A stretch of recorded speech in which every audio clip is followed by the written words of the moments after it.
Speed. Fuel TV. FSN.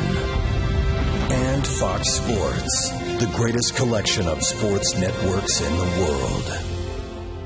We are Fox Sports! The Texas Rangers have led the AL West nearly the entire season, and today they finally had the opportunity to capture their first division title in 11 years' time. The Oakland A's have kept the Rangers honest down the stretch with a pitching-rich ball club primed for the future. Now today from beautiful Northern California, the West may be won. It's the Rangers and the A's coming up right now on Fox.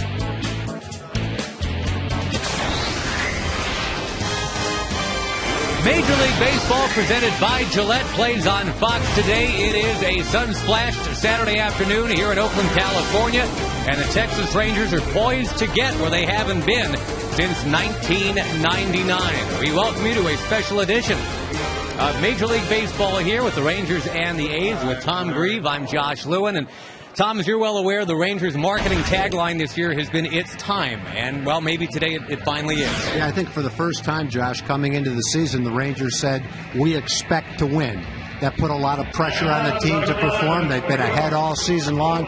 I think it's finally nice to get to the point where with one win, you can put all that behind you and start to talk about going to postseason play, not feel guilty about it. They are 8 games up with only 9 games to go. A win today, and they seal the deal. Back with more from Oakland in just a moment. It's an excited group of Texas Rangers having to deal with Gio Gonzalez on the mound today. We'll be back right after this.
Rangers have to lose the rest of the way, but the Rangers now a little bit more loose after a 10-3 win over Guerin's group yesterday. Let's bring in Emily Jones. That's right, Josh. As you can see, the guy's very loose behind me. The Ranger offense finally woke up last night. 10 runs on 18 hits, and those 18 hits the most since mid-July. And these Rangers hoping a sign of things to come. You know, as far as runs scored, we don't know what's going to happen, but we want to put pressure on the other team. And last night we were able to do that basically every inning of the game. I mean, we had a couple innings where we went, maybe a hit and then 3 outs or something like that, but we were able to put pressure on the other team continuously throughout the game, and that's the kind of offense we are, and that's who we want to be. It is the Rangers and the A's. We've got more from Oakland coming up right after this.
They're getting close. Been a long drive to get to that beachfront property, but now they are actually tasting that salty sea air. Ron Washington's team is so close, but here's a little word of caution, I guess, Tom Grieve. The Rangers have been horrible in the sunshine this year, and the A's have been great. Yeah, the A's play great baseball in the daytime, and Gio Gonzalez, today's pitcher, pitches great in the daytime. He's 7-1 with a 2.10 ERA, so that'll be something to overcome. Number one, he's a great pitcher. Number two, he pitches well in the day. And number three, the A's play well in the day. Ron Washington's team, good to go. We'll introduce you to his starting nine. The guys that'll be up there against Gio Gonzalez, and we'll have first pitch as well when we come back.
And for the crisp, clean finish, Budweiser, it's what we do. A beautiful day for a Budweiser today. Unofficially 85 degrees, very warm for Northern California. Gio Gonzalez is from Miami, certainly used to the heat. And he'll be bringing some, too, today. Facing this lineup presented by Taco Bell, the Rangers come out with Elvis Andrus and Michael Young, Nelson Cruz, and a very important pickup this year, especially now with Hamilton out of the lineup, Vlad Guerrero. Kinsler batting fifth, and it's Jeff Francoeur, one of the latest additions, Jorge Cantu, Matt Traynor, and Julio Bourbon. The Rangers are 85-68. They have not beaten Gio Gonzalez yet, though. And that is their challenge today. Gio Gonzalez 14-9. The last time that he faced the Rangers, it was on this mound. It was on Fox on a Saturday afternoon, won 7 innings of 4-hit baseball. And in terms of scouting him out, I bring you Tom Grieve. Well, he's an excellent pitcher, and one of his best pitches is his curveball. One of the keys for him is to command the curveball, and you might as well go a step further and say command his fastball. He didn't do that in his last start. For the Rangers, what he has to look out for is big bad Vlad in the middle of the lineup. Vlad broke the game open last night. His first swing was a home run to get the Rangers on the board, and then the bases loaded double to drive in 3. Made it 7-1 in the middle of the game. He, I think, is the guy he's going to have to watch out for today. Yeah, when Guerrero hit that home run, the Rangers had been 1 for their last 51 at-bats, and there was a real sense of uh-oh starting to seep in. There's a strike to start the game today. First pitch, 110. But with that rocket from Guerrero, the Rangers grabbed the lead and just seemed to loosen up. And they just rolled from there. They won 10-3.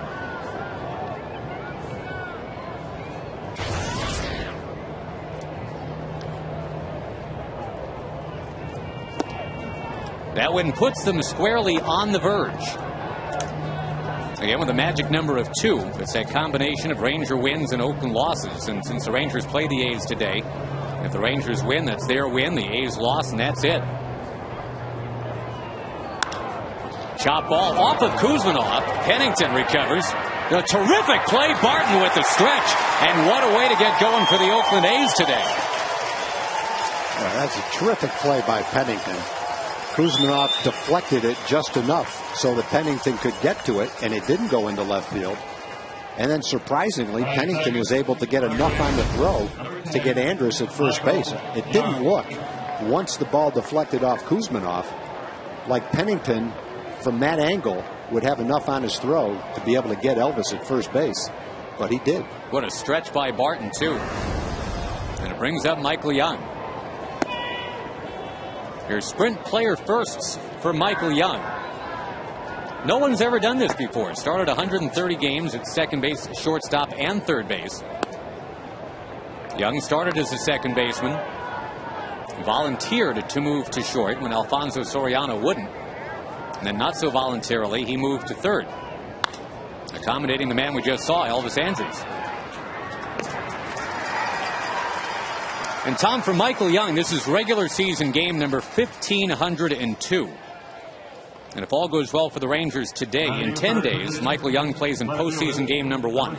Well, he's really looking forward to it. It's been a long time with the Rangers. That's what he's pointed for the whole time. He's had a lot of individual goals realized, and now it's the team goal that means the most. And fortunately for him and for the Rangers, they're right on the verge. Ball 1 to Nelson Cruz.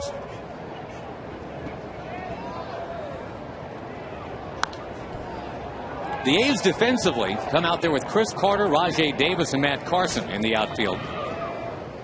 Show you the infield: Kuzminov, Pennington, Ellison, Barton. Landon Powell instead of Suzuki doing the catching today. So Suzuki is the DH.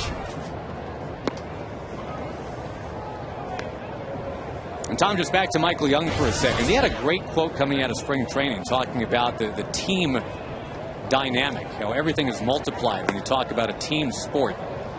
Saying that at the end of a tennis tournament or golf tournament, no one douses everybody else with champagne. He said in baseball, the reward is 25 times greater than those sports because you're sharing that reward among 25 guys. There is ball 4 to Cruz. Yeah, I think that's also true that when you look at those individual sports, there's not as much pressure on any one player in a team sport. Because in your lineup with 9 hitters, if one guy doesn't get the job done, there's 8 other guys to chip in and get the job done. So I think it's a huge reward at the end for 25 guys, a coaching staff, and an organization. But for any one player, there's nowhere near the pressure that there is on a golfer or on a tennis player, because you either win on your own or lose on your own. I think that's one thing that's nice about team sports. Other guys can pick you up. See the big swing from Vlad Guerrero. That's the kind of swing he took yesterday, his first time up, to give the Rangers a lead.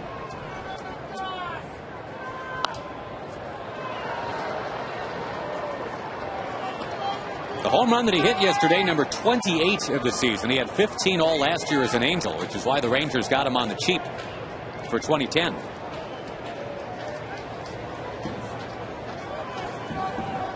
And after 50 runs batted in a year ago, this year that totals 111.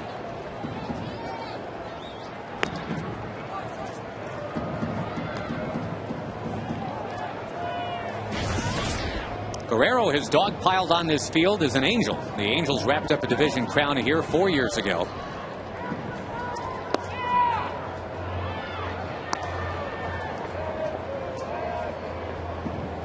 And Guerrero, who was personally recruited by Ron Washington this offseason, come in, be the missing piece for us.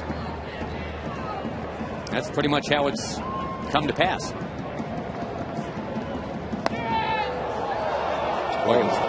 Gonzalez thought he had it. I think Vlad thought he had it too. He's throwing them all fastballs, most of them up, and then started the curveball. His curveball breaks sharply down. It started up like it was going to be a fastball and then curved down and evidently didn't quite get into the strike zone.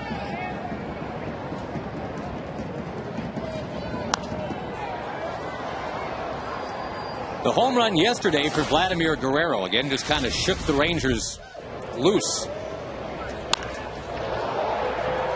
As a team, 1 for 51 before that hit, and then right after that, they couldn't stop hitting.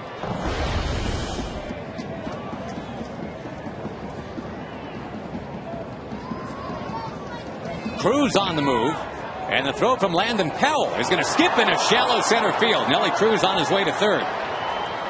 As it's finally fielded in center, Cruz actually had thoughts about coming all the way around. Dave Anderson holds him.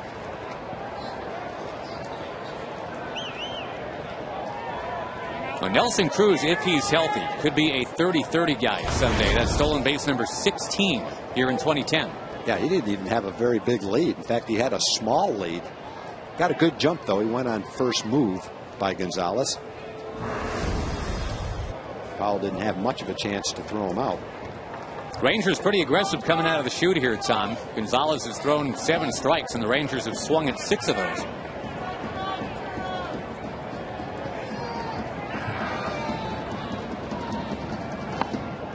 Vladimir Guerrero draws a walk. Well, I think you'd have to say one of the keys for the Ranger hitters is to be patient and try to get Gonzalez's pitch count up there so that he can't pitch deep in the ball game. He's a terrific young pitcher, and he's been tough on the Rangers. Against the Rangers this year, he's 2-1, 4 starts with a 2.74 ERA. Well, the sooner you can get him out of there, the better. Well, towards that end, the Rangers have him to 19 pitches, having faced only 4 batters, and here is Kinsler.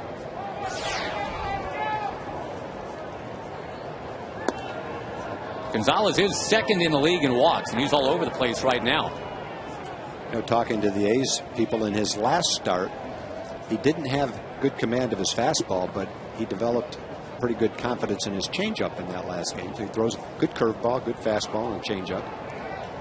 Just turned 25 years old.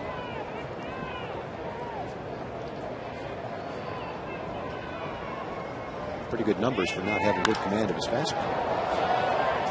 Sailing out towards center, Rajai Davis is under it. The Rangers threatened with a couple of walks, but they did not score. Young Derek Holland will be on the mound when we return to Oakland.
Rajai Davis back in the lineup after a couple of days off, and it's Barton and Ellis, Kurt Suzuki, and Kevin Kuzmanov. Kuzmanov leads his team with only 14 home runs.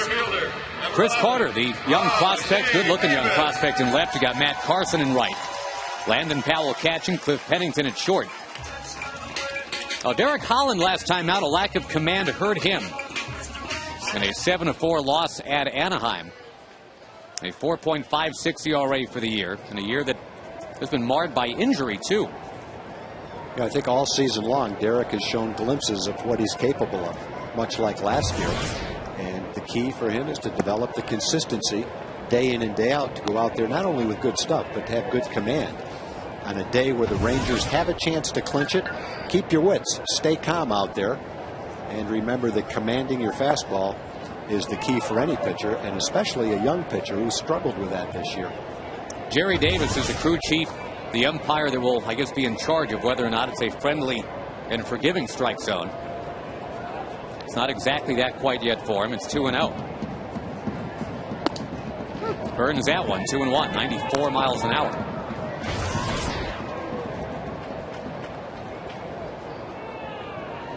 Davis hasn't played the first two games, a non-baseball related injury, but he's back in there today. And he's been tough on the Rangers. He's a good ball player.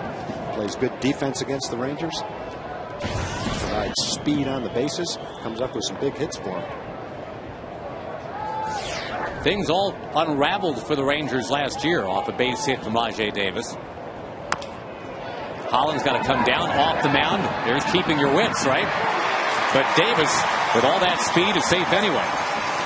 Yeah, he just didn't have time to catch the ball and make a deliberate throw to first. And not many pitchers would have been able to make that play against Davis. You almost have to be a shortstop or play it like a shortstop to make that play. That's just one that just kind of hit into no man's land there. Most guys are out on that play, but not Davis. He runs too well. One of the top base stealers in the league. You got to keep an eye on him. Derek Barton is the batter, and your sprint player firsts. Leads the entire major leagues now with 105 walks. Davis is going. He got a little bit of a stumble out of the gate, but he's going to steal that base anyway. Holland, who has a good move to first, didn't show it. And Davis was just gone. It probably would have been a good time to vary your delivery, step off, or throw over there, and not let him get the jump right on the first pitch. He's going on the first move. Derek with a high leg kick. Took a little bit of time to get the ball to the plate. And Davis was gone, and no chance for Trainer on that play.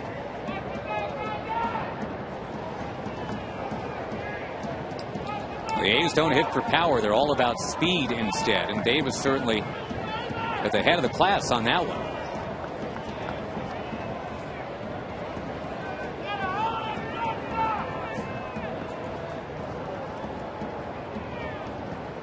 We mentioned, Tom, that when the Rangers started to unspool last year in September, there was a hit by Rajai Davis that pretty much cemented their fate. It was into the right field corner, and Nelson Cruz chased it. It was a pinch hit triple. Cruz sprained his ankle while chasing that ball, and that's where the Rangers season really just took a nosedive. Not only did the Rangers lose a game because of that triple, but they lost Nelson Cruz.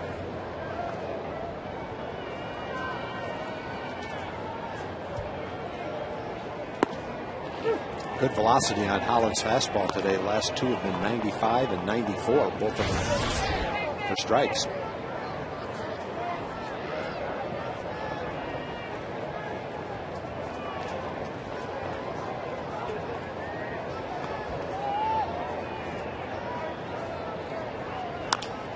Another chance for Holland to field to his position. He'll give up on Davis, which is a smart play. Runner at third and only one out. Mark Ellis will be the batter for Oakland. At some point, somebody else besides Derek Holland will handle the baseball. Let's show you who's where. It's Cruz, Bourbon, and Francoeur in the Ranger outfield. Cantu gets the start at first base today since there's an opposing lefty on the mound. Matt Trainer doing the catching.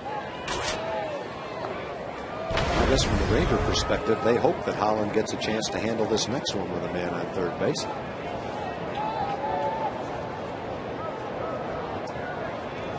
The infield's going to be back at regular depth for now. Yeah, Soley hit ground ball to somebody else besides Holland, and the A's will grab that initial lead here.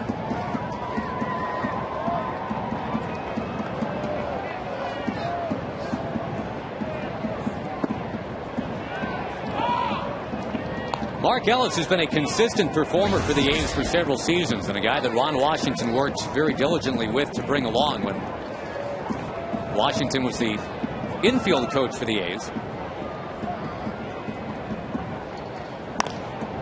Yeah, Ellis over his last 40 or 50 at-bats has been the A's hottest hitter.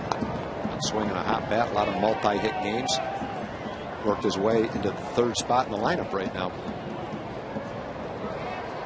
Bob Guerin, not Ron Washington, got the gig to take over these Oakland A's a few years ago, and Ron Washington was scooped up by the Rangers. After 11 years as a coach for Ron Washington here. A little variation on the fastball right there. Nice changeup. Garrett's changeup is in the low 80s. Fastball low to mid 90s. Today it's been as high as 95. And if he's had a strikeout pitch in there, here's the time to break it out. Runner at third, only one down. Cornerman in a little bit now. Good try. You could see Ellis kind of lean out over the plate, and Holland zipped the fastball in. I think if he was able to hit this inside corner for a strike, he would have struck Ellis out looking. Can you come right back with that same pitch? I don't think you can go wrong if you're throwing 94 or 95 miles an hour. If you bust a hitter in with a good fastball, catch the inside corner. Again, the cornerman right in on the grass. There is a pitch in.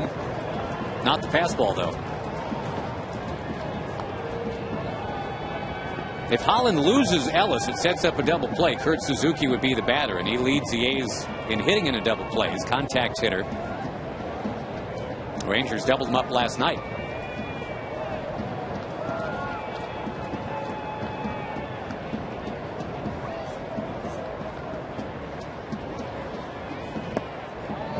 Again, tried inside, and again, he couldn't get it there. Well, you're right. That's a walk that's not the end of the world because it does set up a double play. Any kind of a ground ball, any kind of a fly ball by Ellis would have scored a run. And now a ground ball could end the inning. You saw Mike Maddox, the Rangers' esteemed pitching coach. Mike was with the Milwaukee Brewers when they made the playoffs for the first time in forever. He got a lot of credit for helping to bring that young pitching staff along, and it could be happening again. Same time zone, different league. There's ball one to Suzuki.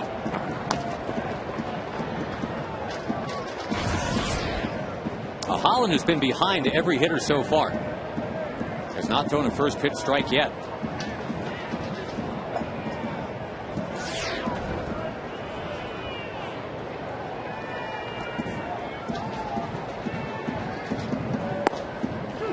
We talked earlier, Tom, about the A's loving that stolen base as a weapon. Is this a chance for Mark Ellis to run here? I don't think it's a spot where Ellis will be running. I think if he gets thrown out, that eliminates a sacrifice fly or scoring on a ground ball. I think he'll probably stay put. If he does run, the thought behind it would be to stay out of the double play. Should have been running. Oh, Kinsler, though, with a bobble. They get the one out and not two. That error that you really can't call an error is going to get that run in. You got the out, so it's the fielder's choice. But Ian Kinsler will tell you that's a double play he's got to turn. That was a perfectly hit ball for a double play. Unfortunately, it was a hard hit ball that didn't take the easiest hop for Kinsler. It comes up on him. He's in front of it, trying to gauge the hop. He blocked it with his body to make sure he got one out. But it wasn't one of those routine double plays that takes the nice, easy hop to facilitate the throw to the shortstop. Came up and took a tough hop. You got the Sunday hop tomorrow, right? Yeah, you were hoping for that Sunday hop on Saturday on that one. Didn't get it. Kuzminoff, the batter. 5 for 7 lifetime against Holland.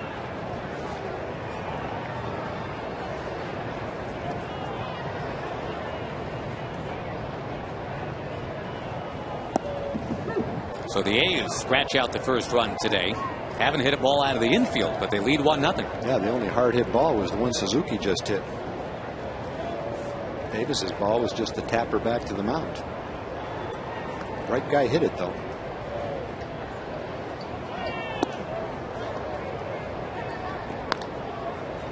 Well, both of these young lefties, Gonzalez and Holland, up over 20 pitches in their respective first innings.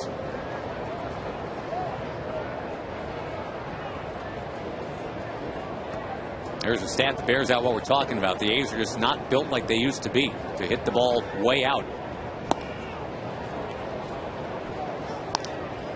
When your son Ben was on these Oakland A's, boy, he was surrounded by guys that could put him in the seats on a pretty regular basis. Yeah, and they had that one guy that everybody sat back and relied on, Jason Giambi.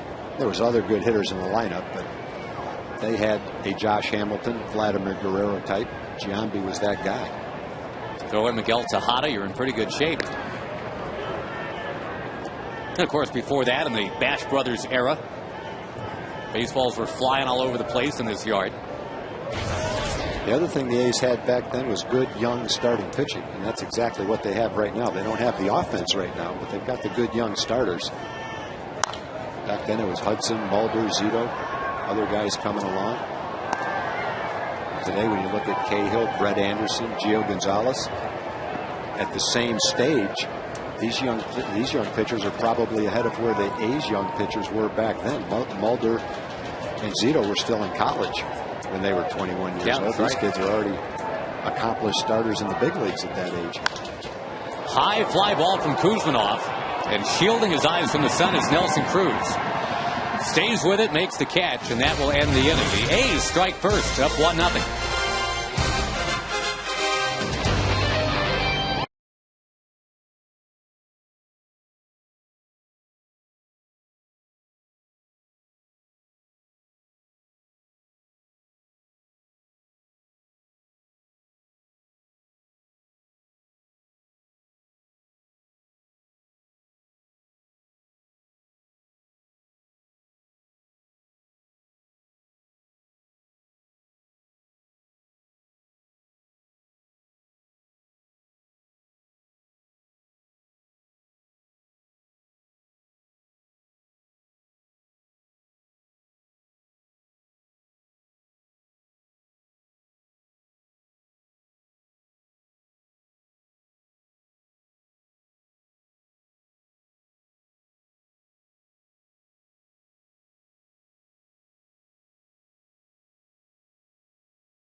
Much for joining us. And Gio Gonzalez has been a tough guy for the Rangers to figure out the last couple of years. If they figure him out today and beat these Oakland A's, they will head on to the postseason. Jeff Francoeur, first ball swinging. Carries a bit. One down, Jorge Cantu comes up. And let's check out our forward keys to the game. Batting in the seventh position, first baseman, number 8. Rangers have to put behind them what the outcome will lead to forget about that prize and go out and win a ball game today. The announcers can talk about that. We'll though, try right? to talk about it. All The right. players have to put that behind them. And from the A's perspective, they don't want to see a celebration on their field. And the Rangers have had to deflect all the questions about postseason play. They've had a big lead for a long time. But rightfully so, they've been reluctant to talk about it until it actually happens. They're right on the verge of that happening. I think they'll feel a lot better when it finally happens and they can talk about it freely. A lot of superstition in baseball, though, which means don't talk about it until it happens. Jeff Francoeur was talking about that before the game, and he's a little bit of a veteran on this subject. He joined the Braves right at the very end of that amazing run they had, the 14 straight trips to the playoffs. In fact, he said he feels a little guilty. He showed up, and then it all stopped. They had gotten there 14 straight years. He joined the team, and then it was just over for a while. But Cantu with a ground ball base hit. And the Rangers get their first base hit of the game off Gio Gonzalez. One thing Francoeur was willing to talk about, Tom, was the art of the dog pile, if there is such a thing, and reminding everybody to be careful out there. What's the key? Go in late so you don't get caught on the bottom? Francoeur said, for me, it's awesome because I'm in right field. I'll be one of the last guys there. You got the bullpen even shorter to the mound from where I am. He says, so I got no choice but to be the last guy on the pile. I'm fine. That's so great. For the rest of the guys on the pile, you got a free safety flying in from right field to dive on the top of it. Matt Trainer, a drive in the left field. Just got underneath, got tied up a little bit and got underneath it. Both Trainer and Francoeur have just missed maybe putting the ball in the seats with high fly balls to the warning track. Trying to throw the fastball in. You can see the catcher, and the ball is in. In fact, it's in very well. Matt did a pretty good job on that inside fastball, just driving it that far to left field. And the sun definitely an issue out there for the left fielders. Chris Carter able to grab that baseball. It brings up Julio Bourbon.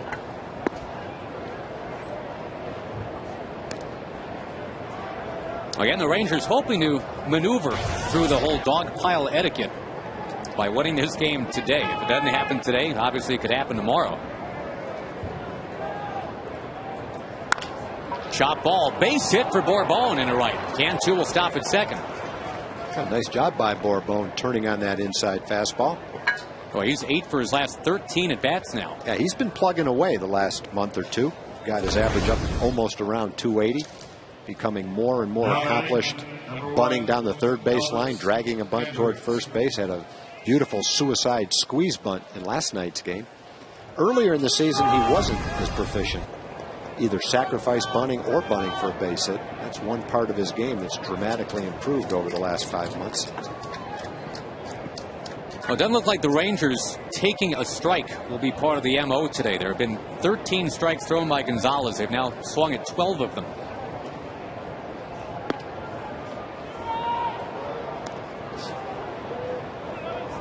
Two walks in the first inning, 2 hits in the second inning.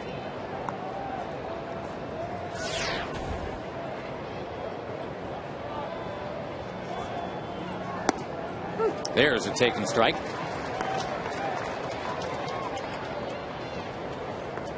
Andrews just 3 for his last 33. But was robbed of a hit to start the game today. That play by Pennington off a deflection from Kuzmanov.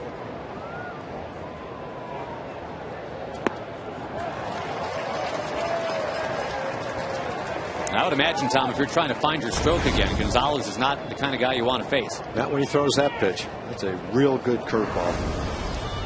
I saw Dallas Braden in the first game, and he had a terrific changeup. And Gonzalez in this game will be featuring an excellent secondary pitch. This time it's a curveball. There it is again. Yeah, and it strikes out Elvis Andrews. The Rangers strand a couple. They trail 1-0.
National Happy Hour on September 29th.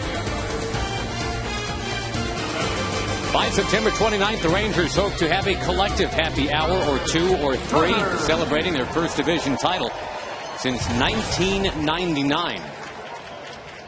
Derek Holland was 13 years old then. He is now trying to pitch the Rangers into the playoffs today. Chris Carter at the plate. Chris Carter bangs one in the right. Well, he started his big league career, Mr. Grieve, 0 for 32. And since then, he's gotten 7 out of 15, so he's figured this out. Well, he's figured it out for 15 at bats, but he's got a long way to go. Fortunately for him, he's got a lot of physical ability, a lot of power, and a pretty good minor league pedigree as he gets to the big leagues. Well, that's what Holland gets for finally throwing a first pitch strike. He gets a line drive to right. Brings up Matt Carson.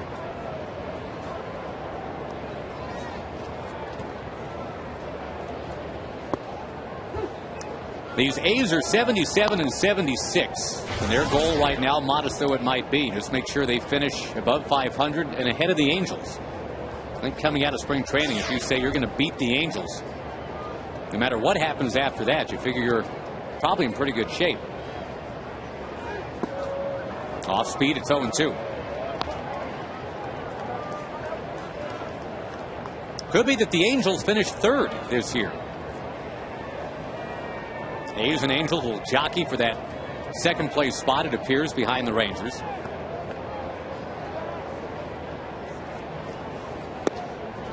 We know it's not going to be Seattle finishing 1, 2, or 3. What a miserable wipeout of a season for Seattle. Yeah, we're talking about Seattle the other day, and one thing with Seattle is they're third in the league in ERA. They pitch well, but to be as far under 500 as they are just shows how inadequate their offense is. They're going to have to make some changes and come up with some offense. That ball pounded foul, and the one common thread linking those 4 teams right now is pitching. The Rangers, of course, traditionally never had any, but now they've got it. Problem is, so does Oakland, so does LA, so does Seattle. The one team that has scored consistently this year is a team that's 8 games up. Tapper, Holland's got it. Calmly throws to Andrews. On to first.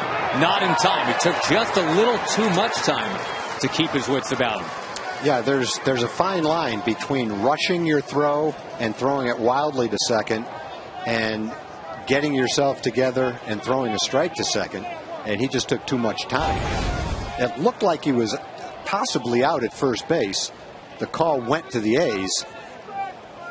Andrews does a great job of turning it quickly. A's get the call, but see if we can tell from a different angle.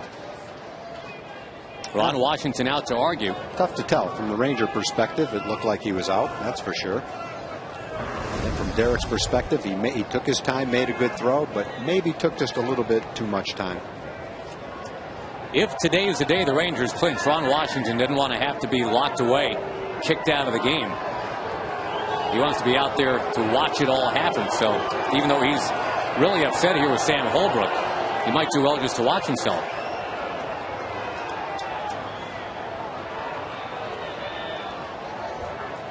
Can you imagine Ron Washington's waited all this time for this opportunity? And if it happened while he was cemented away in that cinder block clubhouse, how unfair would that be for Ron Washington?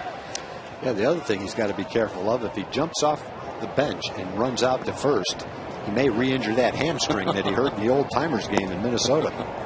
Landon Powell down to strike. Yeah, it's taken Wash a good couple of weeks to heal from that. Very close at first. Very close play. I think whichever way it went, the other manager would have felt like it went unfairly to the other team.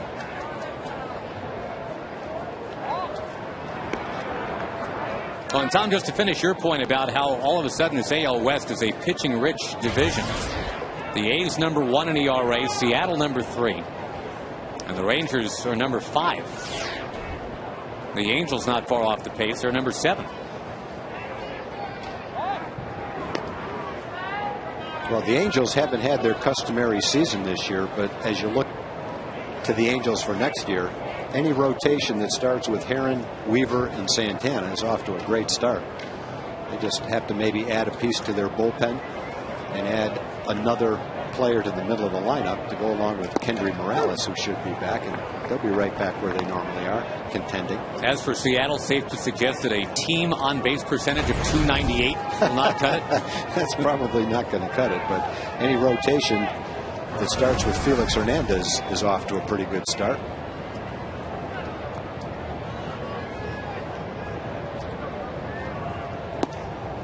Well, Holland's not missing by much when he misses now, but unable to finish off Powell. It's 1-2. The A's, of course, built on young pitching as well. The Rangers have to face Trevor Cahill tomorrow, who has just dominated the Rangers all season. Yeah, there's not probably a team in baseball that can match Cahill, Brett Anderson, Gio Gonzalez as far as young starting pitching, a trio. Gonzalez just turned 25. The other two kids are 21 or 22.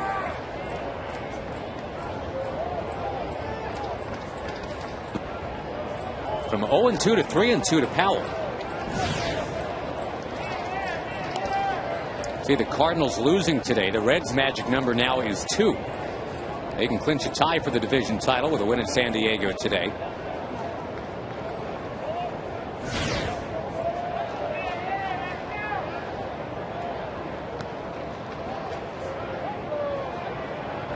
Runner goes. Boy, Holland lost him from 0-2 to a walk. Landon Powell not really the walking type. Yeah, earlier in the game when he walked Ellis, that was, if you can have a good walk, that was a good walk because it set up a double play, and he got a double play ball, just the double play wasn't turned on a bad hop. That walk to Powell is a bad walk. You've got a 229 hitter and an 0-2 count, and that's just not a situation where you can walk a guy. Now you put a man in scoring position. Get a guy 0-2, you have to go there and bury him and put him away. Rangers have had issues putting away number 9 hitters in this series. Here is Cliff Pennington.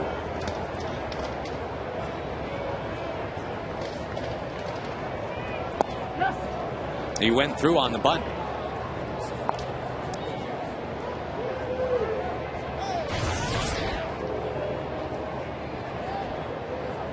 Between Steve Tollison and Pennington, these number 9 hitters have 3 doubles against the Rangers in this series.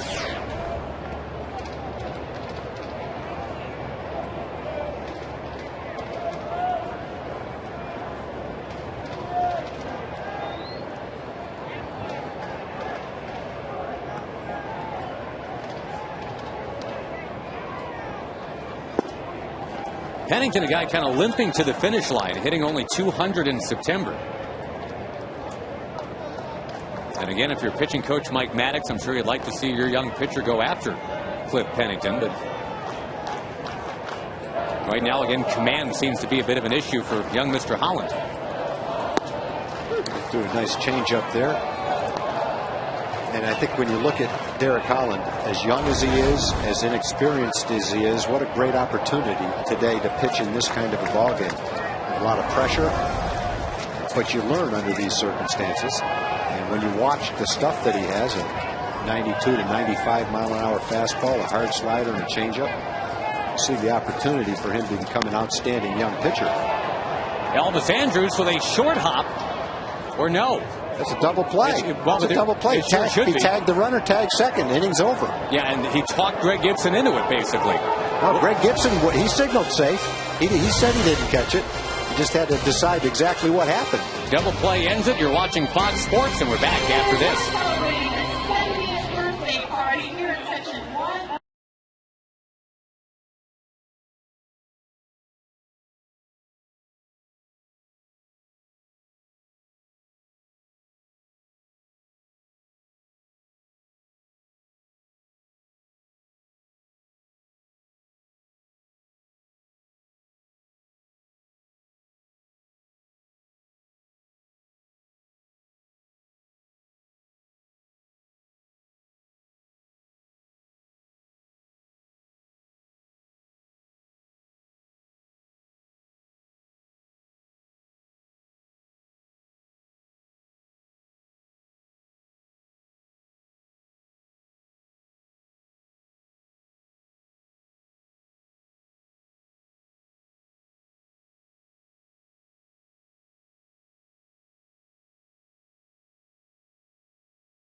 either way.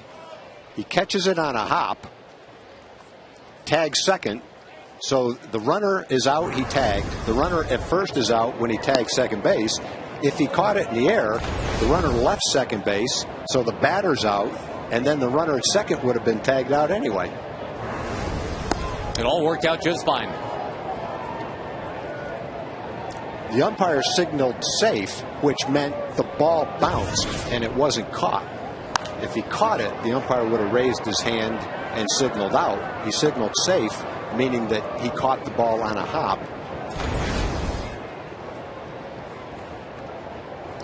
Now Andrews just has to make sure that he's done everything correctly, and sure enough, he did. And as you said, Tom, either way, however you want to call it, that is turning two to get out of the inning. Yeah, that was just, if you're the A's, there's not much you can do on that ball. You really can't start to run.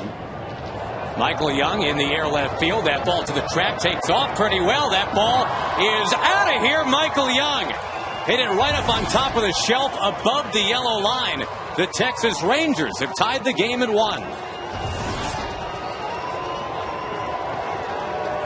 Michael Young has not had a good road trip. He has not had a good September, but he is feeling it now. He is this close to finally getting to the playoffs. He has just tied this ball game here in the 3rd inning. Well, the Rangers hit the ball pretty well last inning. They had a couple of singles and a couple of long fly balls, one to right, one to left. And this long one to left got over the fence, and that ties the game at 1. Take a look at the pitch that Michael got to hit. It looked like a fastball. It pretty much split the center of the plate. Nelson Cruz will take down too low. You go back to that line drive in the double play that ended the inning. If you're a base runner, you can't run on that ball because it looks like he's going to catch it. And once he catches it on a hop, you can't get to the next base in time anyway. Nelson Cruz grounding out. Michael Young's home run, his 21st of the year. And there would be a little bit of a bookend kind of story to tell if indeed the Rangers clinch on this field and finally get Michael Young to the postseason after 11 years' time. Because his big league debut was on this field. It was during a 23-2 Rangers loss. He pinch ran. You talk about starting from the bottom. You're into the game as a pinch runner. You're down by 21. 1,501 games later, Michael Young's got a chance to lead these Texas Rangers into the playoffs in the same stadium where it all started.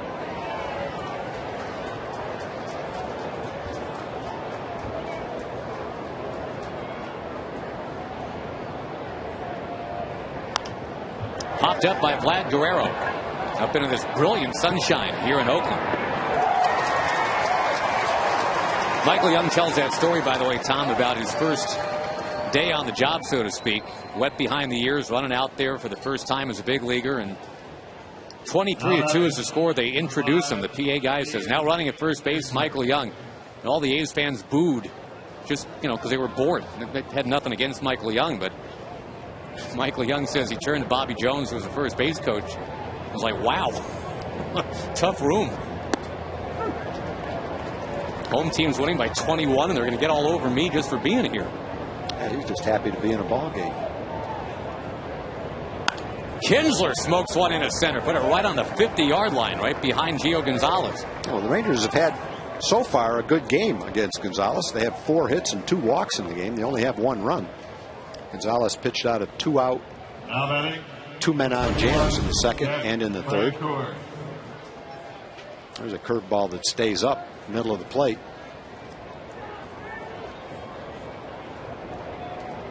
Threw some good curveballs to strike out Andrus with a couple of men on to end the second inning.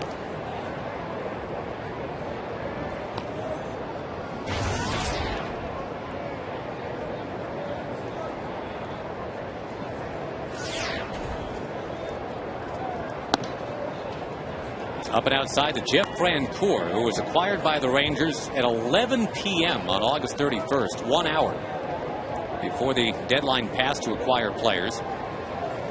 Francoeur is postseason eligible by 60 minutes. Kinsler goes, strike taken, throw down is not in time. Well, the Rangers have a home run and a steal here in the 3rd inning.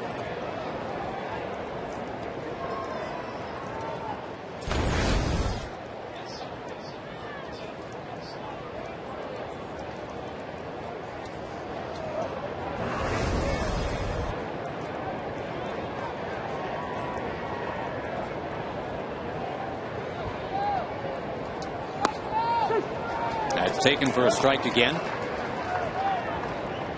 Francoeur, 11 out of 30 as a Ranger so far. Also got hit by a pitch with the bases loaded to win a game.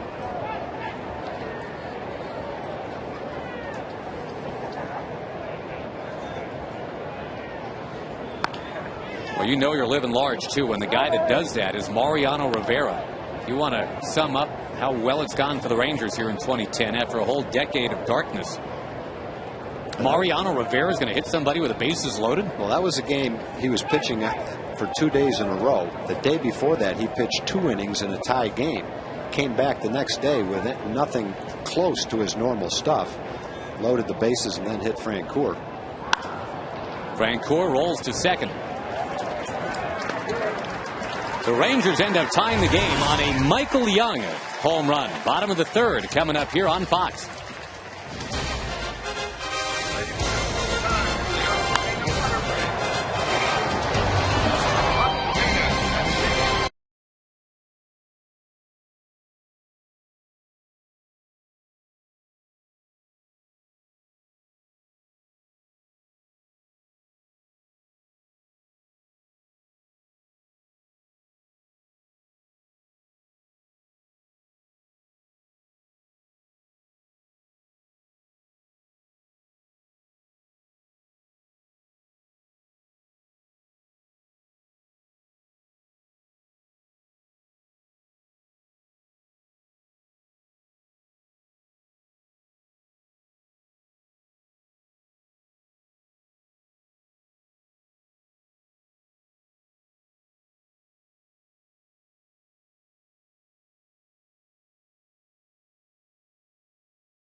Caster vote at Chevy.com/Clemente. You could win a trip to the 2010 World Series. Michael Young nominated from the Rangers. Greg Breslow from the A's.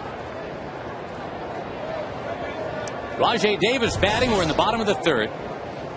The Texas Rangers can clinch the AL West with a win today. And Derek Holland, who may or may not be on the postseason roster, Tom Grieve, is going to try to get the Rangers in position to do that today. Well, the Rangers have a lot of choices with left-handed pitching for postseason play. They've got Matt Harrison, who has been groomed as a starter, who can pitch in long relief or short relief. Michael Kirkman was their minor league pitcher of the year. He's been pitching in short relief since he's been in the big leagues. Clay Rapata, done a great job in a short period of time as a left-handed specialist. And Darren Oliver has been an outstanding setup man for the last several years with the Angels and now with the Rangers. Derek has got good stuff, so they've got a lot of choices for left-handed pitching, and how Ron Washington and the organization wants to put that staff together will be interesting to see.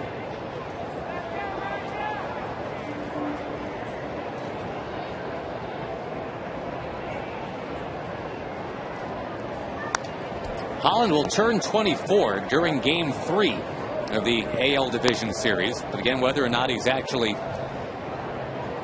involved in all that or just kind of watching as a spectator? That is what is still to be decided.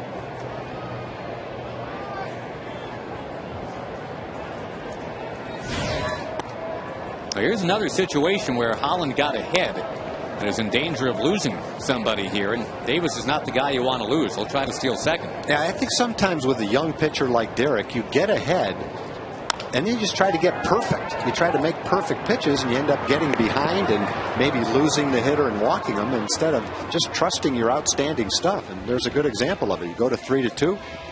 3-2, hitters looking for a fastball. You give them a fastball for a strike, and the result's a weak ground ball to shortstop.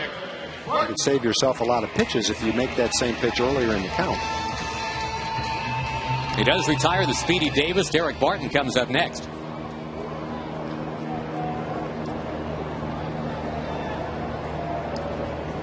Six out of the 7 out so far achieved by Derek Holland have been on the ground.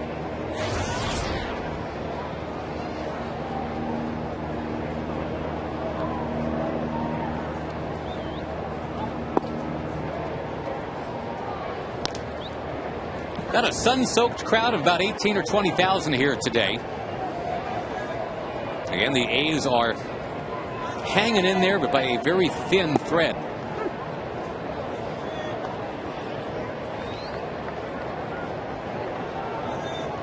Unseasonably warm here in the East Bay today. Temperature in the mid-80s. The Rangers, a team that all the time has to talk about winning when it's hot. And it was a hot summer back in Texas this year. 25 days in a row at one point of triple-digit temperatures.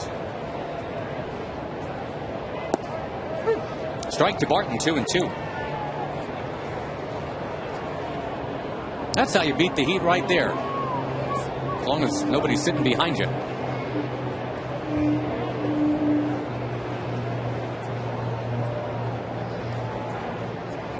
Taken, strike 3. Oh, he set that up. Threw him a breaking ball, 1-1. Threw him a breaking ball, 2-1. Evened the count out with it, and then came back with a fastball and got him looking. Now batting, second baseman, number 14. Barton is a very finicky hitter. Leads the majors in walks, but he window shopped for a strike right there. And Derek kind of in the market this inning for a 1-2-3 inning. Got base runners in the first, base runners in the second. Holland, after a couple of innings, was somewhere around 40 pitches.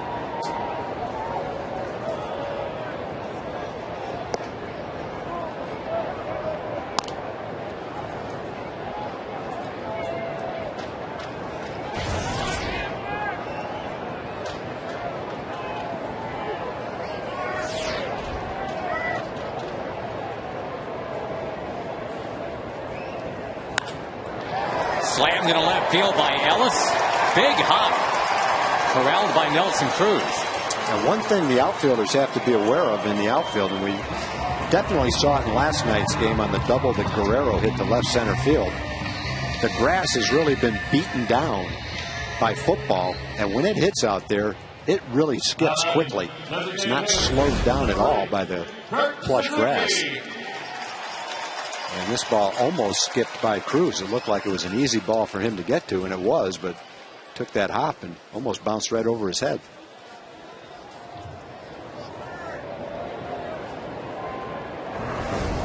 The hit that Guerrero had in the game last night was the big hit. It came with the bases loaded and the score of 4-1. Just zipped right by the outfielders all the way to the wall for a 3-run double. Kurt Suzuki, the batter. The A's trying to unlock a 1-1 tie. Keep their faintly flickering playoff hopes alive here if they can.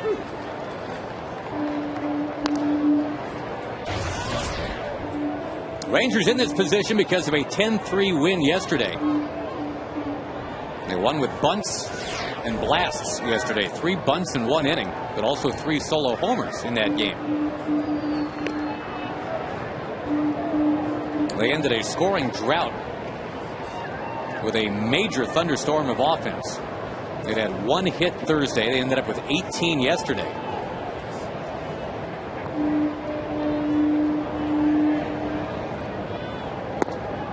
There's a strike, 0-2. Holland has had a good changeup today. He's thrown 5 or 6 of them for strikes, including that last one right there to Suzuki. It's about 10 or 11 miles an hour slower than his fastball. With Dallas Braden in the first game of this series, saw a fastball in the upper 80s and a changeup in the lower 70s. There's a difference between sometimes as much as 17 or 18 miles an hour. Huge differential. Braden, the Rangers really struggled with it. They have not been able to figure out Braden at all last couple of starts.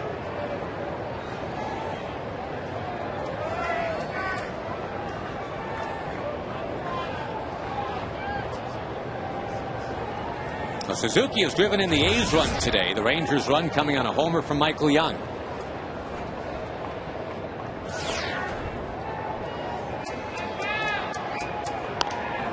That ball popped up. The trainer gives it a look.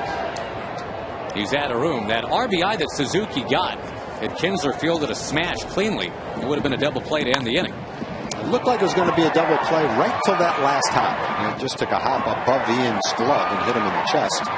Stayed in front of it, got the force out, and just wasn't able to turn 2.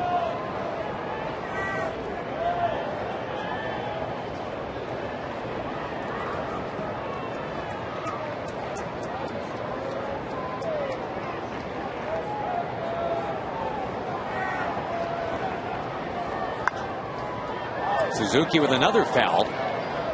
When you talk about young pitchers and you look at Holland's season this year, he's pitched in AAA and been outstanding. He's had some good moments at the big league level, but overall has been a little bit consistent.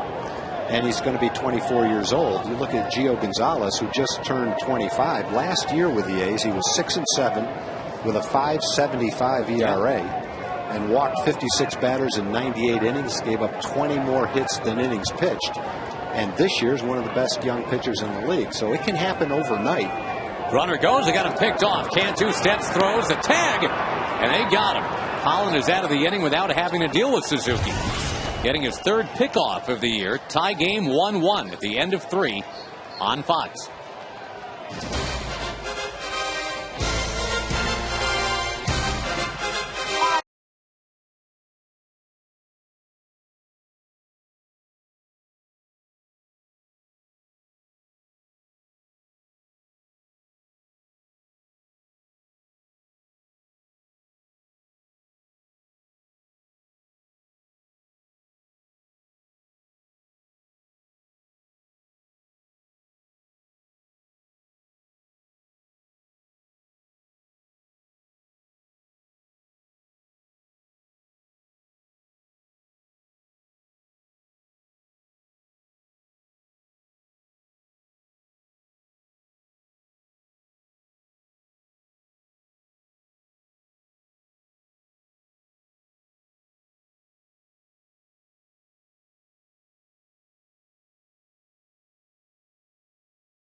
Let's build something together.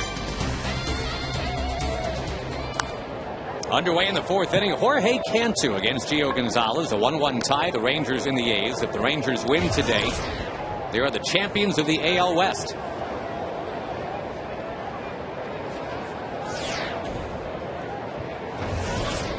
And just finishing off the conversation about the young pitchers, when you look at Gonzalez and how he has improved from one year to the next, and then look at Derek Holland at about the same age, it's not out of the question that Derek, with the kind of arm that he has, could make the same turnaround that Gonzalez has made this year.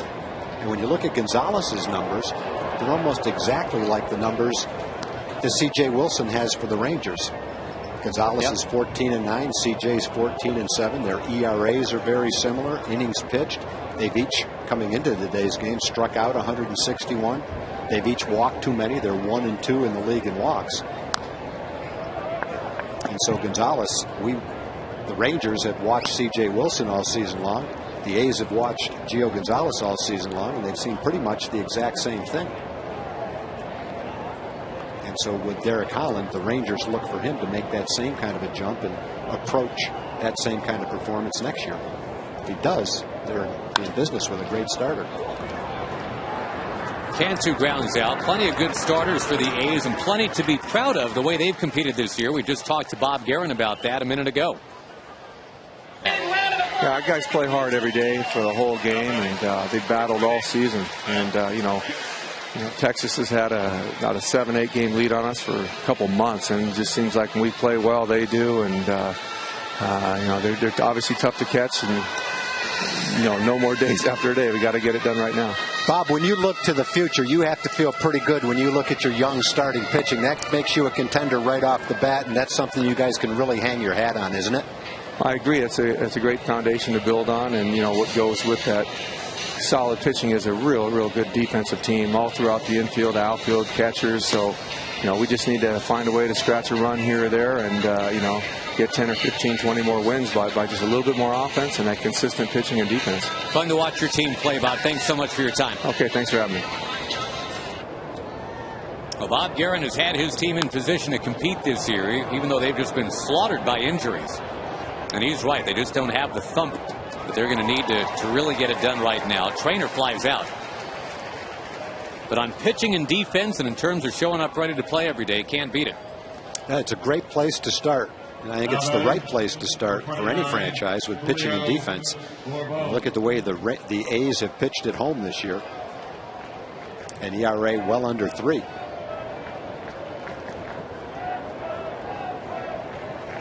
Batter is Julio Bourbon, not swinging the bat like a garden variety number 9 guy lately. But it also shows you that if you have just strong pitching or just strong hitting, you're probably not going to be a serious contender. The contenders in the American League are all in the top 5 or 6 in pitching and in the top 5 or 6 in hitting. So you need a well-rounded team.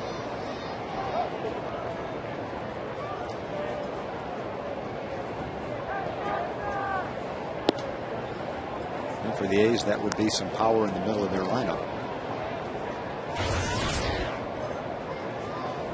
A couple of ways to do that. You can sign a free agent. That'll be tough because there's going to be a lot of competition for offensive players. And you have to have deep pockets. You have to have deep pockets. The other way is you can make a trade. And with the A's young starting pitching, they have the players to trade if they desire to get an offensive player or two. But without giving up some quality young pitching or spending a lot of money for a big free agent, they're going to be looking at the same thing unless they can develop some young hitting in their minor leagues. And who knows, maybe Chris Carter, their left fielder, can be one of those middle of the order guys for them. Bourbon, second time, shoots one in the hole in the right. Seen that before. Yeah, we have. 2 of those today. Bourbon now 9 for his last 14. Now you see that claw that the Ranger players do, that they make that little claw signal.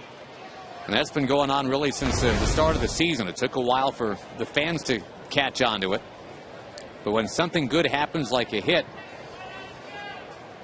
you roll that claw out there. It's kind of a long distance high five. Bourbon has had 2 at-bats. He's seen almost the exact same pitch, a fastball in. and hit it almost the exact same way. A hard ground ball between first and second. 2 for 2. Opportunity right here for Bourbon to try and steal a base. Wasn't running, and the A's can turn the one that they'll need to get out of the inning. Tied at 1, the Rangers and the Oakland A's today on Fox.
And it seemed like that kind of thing would be happening a lot. The Rangers at that point, winners of the AL West 3 out of 4 years.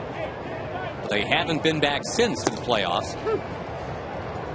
Kurt Suzuki takes a strike, bottom of the 4th underway. If the Rangers win today, then yep, for the first time in 11 years, almost to the exact day, they can have themselves a little party. Boy, does that set up beautifully. A day game in the Bay Area. You get this thing wrapped up by 4 o'clock local time. That is a long time to celebrate in a very cool part of the country.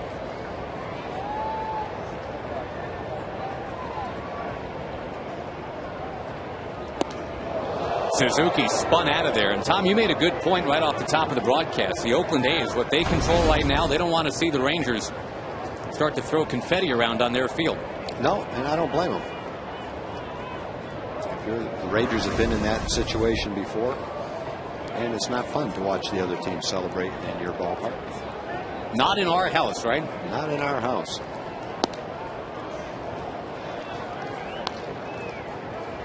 In 2002, the A's wrapped things up at the expense of the Texas Rangers. One of the happiest, most giddy guys out there during that celebration was Ron Washington. That ball hitting the home plate umpire Jerry Davis. Of course, Ron Washington in the other dugout now, and he's been saying all the right things about, hey, a win's a win, wherever it happens, if it happens, doesn't really matter. But deep down, after 11 years here in Oakland, there are so many people here that still love that man so much, and he loves his community a great deal too. There's no doubt. It would mean a lot if it happens here for Ron Washington.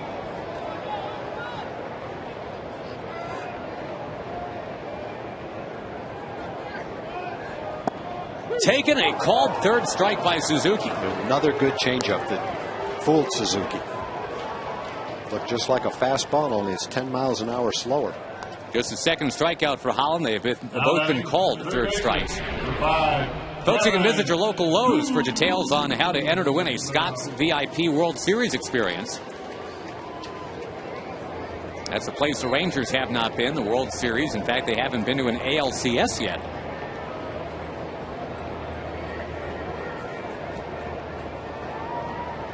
Kuzmanov, the hitter. Tom, it's 50 years for the Rangers if you include the time this franchise spent operating in Washington, D.C. This being their 50th year, they have one playoff win in 50 years. Not one series, one game. All 3 times they got in the playoffs, they had the misfortune of being matched up against the Yankees. Ball must have hit Kuzmanov. Yeah, I guess it got him right in the foot. And after a little bit of conversation about that, he is awarded first base.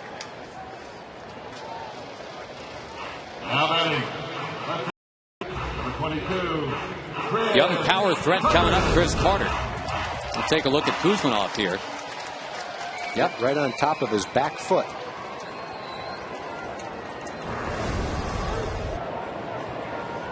Tom, the last 2 of the 3 playoff years for the Rangers, they have been swept 6 games to none. They scored 2 runs total in those 6 games. That's pretty unbelievable. Last time they went, we mentioned 1999. The Yankees hit .237 as a team and swept the Rangers. The Rangers hit .152. One thing you see in postseason play is the other team's top 3 starters. And it stands to reason when you play one of the best teams in the league, they're going to have 3 of the best starters in the league, and hitting is going to be at a premium. The Rangers, good changeup from Holland. Rangers ended up getting outscored 14-1 in those 3 games last time they made the postseason. The team they feature right now, you wouldn't think that kind of thing could happen, but then again in 1999, well, it was a powerful offensive team too.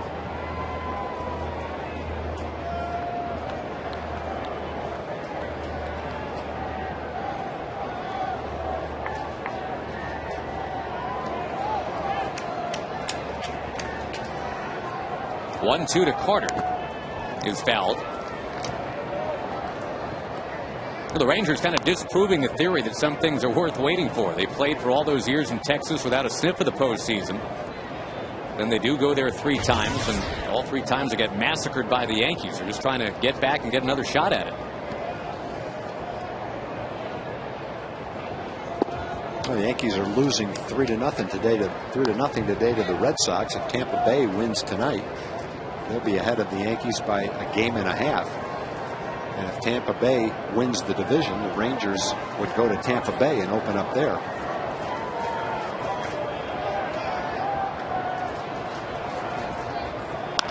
On the ground to short, Elvis Andrus. A 6-4-3 double play behind Derek Holland. He got a strikeout and a DP in the inning. No damage done, and a 1-1 tie at the end of 4.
in from Texas? Are they Californians? Here's a Californian, Naomi Shand, who's a Rangers fan, but has nothing to do with being in California. Why are you a Rangers fan, Naomi? When I was a child, I lived in Washington, D.C., and I've been a Ranger fan before they were the Rangers. They were the Senators. Oh, my goodness. So you've seen Tom Grieve as a player. Tom Grieve as a player, yes. Frank Howard, Mike Epstein, Wayne Terwilliger.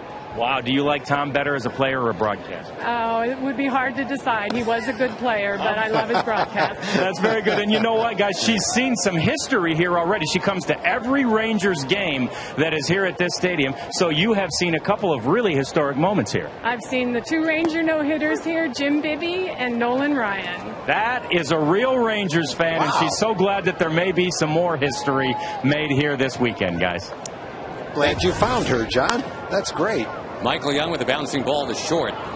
And there are so many Ranger fans that have been waiting so long. Chuck Greenberg, the new owner of the Rangers, talking before the game about a fan, Jeremy Maxwell, a lifelong Ranger fan who's been laid up with some unbelievable injuries. He's from Abilene and now in a nursing center, and was just thrilled that this game could be telecast today, that there might be some history made today. A lot of people waiting a long time, and you know, for Mr. Greenberg, obviously his wait a little bit different than many other people's. He didn't even know if he was going to have this team or not until August 4th. That was very contentious. And what I'm sure someday will be a made-for-TV movie, at least. The courtroom battle went the way of the lawyer from Pittsburgh, Pennsylvania. Strike to Cruz, 1-2.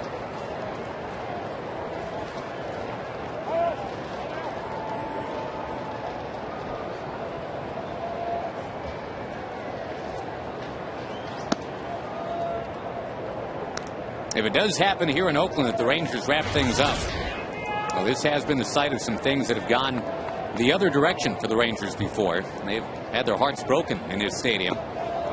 Nelson Cruz can speak to that. We were talking earlier about how he twisted his ankle and missed what would have been a stretch run for the ball club last year. He had the chair in the stands back in 04. That's when everything fell apart 6 years ago. That's ball forward to Nelson Cruz.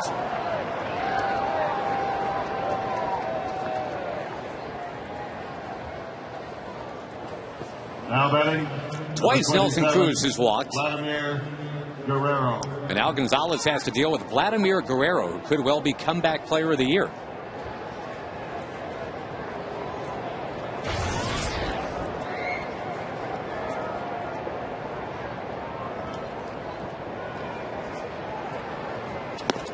You know, it's funny, Tom, the Ranger fans during the offseason were hearing names like Jermaine Dye and Xavier Nady as the potential big bat to be brought in for 2010. No one seems disappointed. It ended up being Vladimir Guerrero instead. Guess not.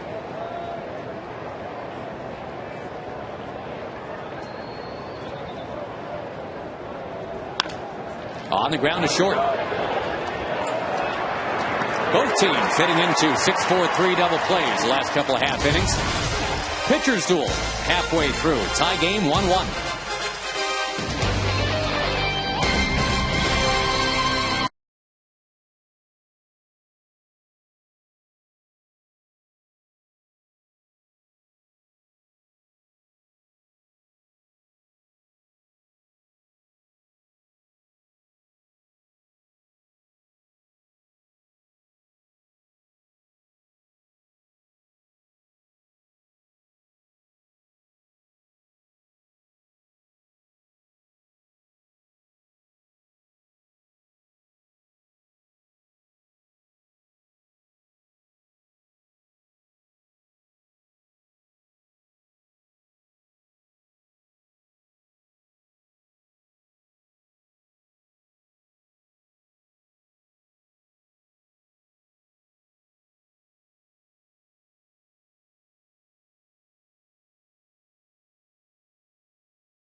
floater, don't just cover it up.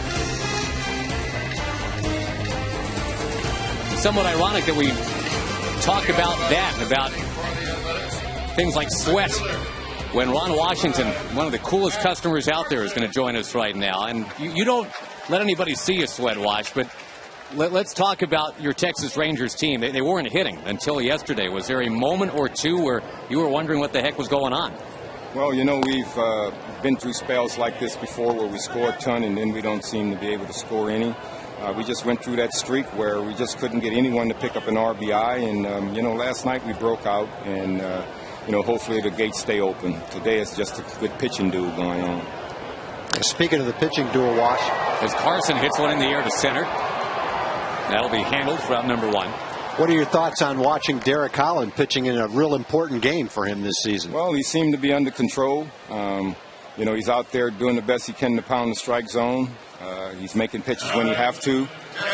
He got a couple ground balls for double plays. And, you know, as long as he stay out there and battle with Gio and match the zeros, we'll finally break through. And Ron, finally, obviously for you, I'm sure it's been such an emotional year from point A to close to point Z now. At what point do you give yourself permission, if ever, to just kind of step back and take stock of all that's happened? Or does that not happen until the ride is over? Well, that's how long you go until the ride is over. You know, I mean, our goal is to first try to see if we can win the division. And once we do that, then you have to win 11 games before you be crowned the world champions. And I mean, that's what we set out to do, and we're close to at least getting part of it done. But I think I'll think about it all once everything is over. Ron Washington, manager of the Rangers. Thank you, Skipper. Good luck. Thank you. All right, guys. All right. Very nice, Ron Washington, and to join us right in the middle of an at-bat, Landon Powell is taking that at-bat right here. And indeed, he's given the ball today to a young lefty with a lot to prove. He's got the Rangers in a 1-1 tie here in the bottom of the 5th. Yeah, I think that Ron Washington has to be happy with the way Derek Holland has thrown the ball today. Threw a lot of pitches in the first couple of innings, but he settled down. And I think one of the things that's really helped him today is his ability to throw his changeup for a strike. 2 quick outs in the 5th inning. One A Day Men's, the official multivitamin of Major League Baseball, challenging viewers to step up to the plate for your health. Go to AskMLBTrainer.com.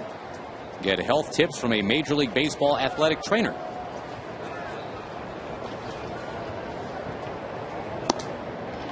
Holland has pitched in games against the A's a couple of times this year. If you go back to early in May, he pitched 6 shutout innings, walked 1, struck out 7. He had another appearance, 4 2/3, gave up 1 run. So coming into the game today, he pitched 10 2/3 innings against the A's and only given up 1 run. Cliff Pennington will take down and in. Michael Young even with the bag at third, guarding against the 2-out bunt.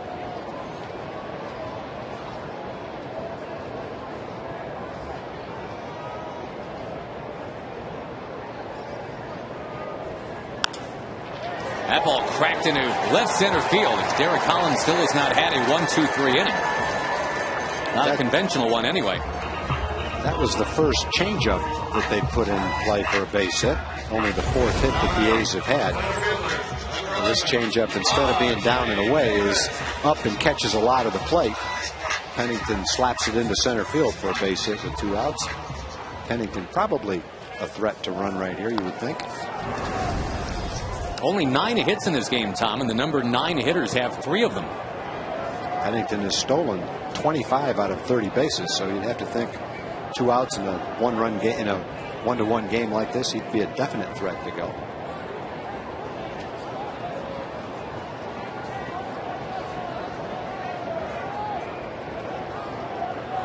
Davis hits the ball on the ground a lot, but he's a tough guy to double up.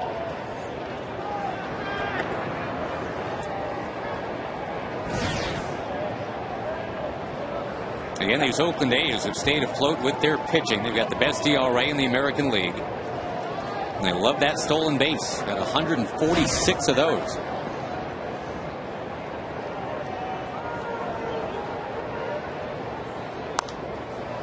Rangers bullpen will get busy for the first time. Holland's pitch count now in the mid-80s, so the right-hander Dustin Nippert starting to loosen up. Holland has thrown 85 pitches.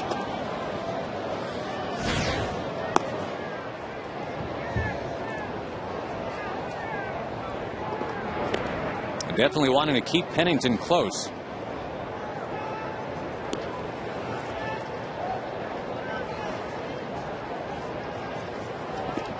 The Rangers with 10 runs yesterday, being held to 1 today. Look out. Davis spun out.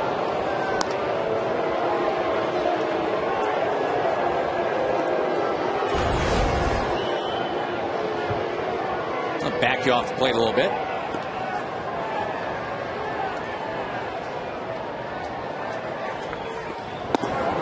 Hitter has so little time to react, and when the pitch is up there, just hope you have enough time to get your head out of the way.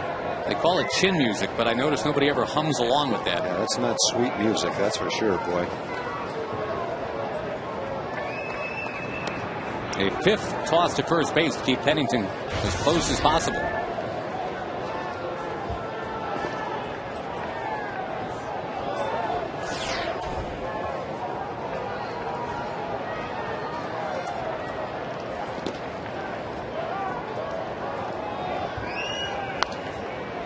The A's having scored on a double play not turned back in the first inning. The Rangers having scored on a Michael Young home run. Barely got out to left over that yellow line on top of the scoreboard.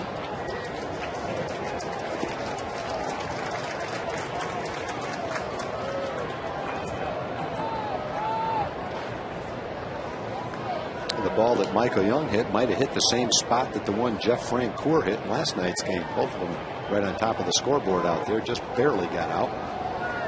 Young's was a high fly. Francoeur's was more of a line drive.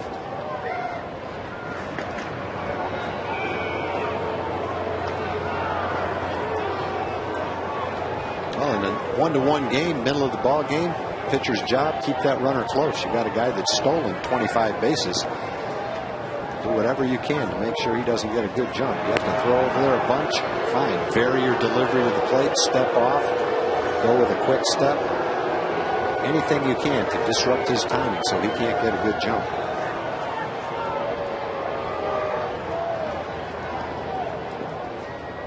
Pennington goes now, and the throw from Trainer. Safe anyway. All that work that Holland did to keep him close, and it almost paid off. Yeah, that's too bad because he went with a glide step, took very little time to deliver the ball, but the ball was down and in. It wasn't an easy pitch for Trainer to catch and throw. As it was, if Trainer was able to throw accurately, they would have had Pennington at second base. It just wasn't an easy ball to transfer from his glove to his hand. It looked like a slider down and in.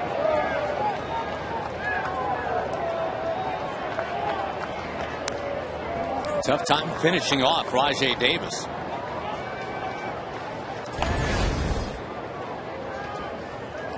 Trainer had to reach all the way down in the ground to get that ball. Did a nice job, really, to get rid of it quickly and even make it a close play based on where the pitch was.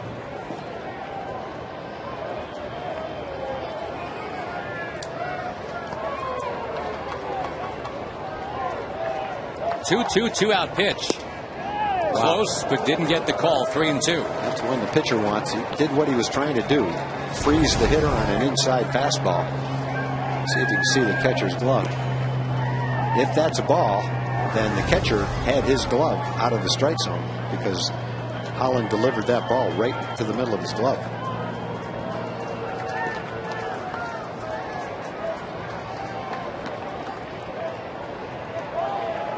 Breaking from second to third is Pennington, and it doesn't even matter. Another good changeup by Holland. 5 strong innings for the 23-year-old Derek Holland. It is a 1-1 tie on Fox.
The Rangers on the verge. If they win today, they go to the postseason. And your Verizon game summary, Michael Young's homer has the Rangers on the board.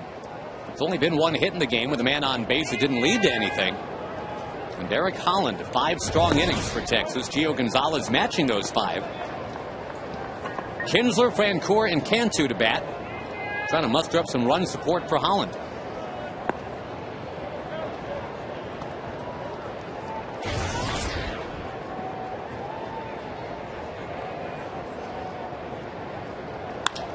Kinsler belts one in the air, left center field. Carter going back. He will not get it. It skips on the track. Kinsler on his way to second base. I don't know if Carter thought maybe that ball was going to go a little bit further. But he just kind of stood there and watched Kinsler get himself a double. It's tough to tell from our angle. Off the bat, it looked like a playable ball, but then as the ball kept carrying, it was tougher to tell. A pretty good pitch to hit for Kinsler. He drives it into the gap to left center field. As it turned out, right here, it looks like Carter kind of slows down to play it off the wall. And the ball hit in the middle of the warning track. At the very least, he probably could have turned on the speed. And if he didn't catch it, the result probably would have been the same thing anyway, a double. And at the very least, now you're looking, if you're the Rangers, for Francoeur to get that runner along to third.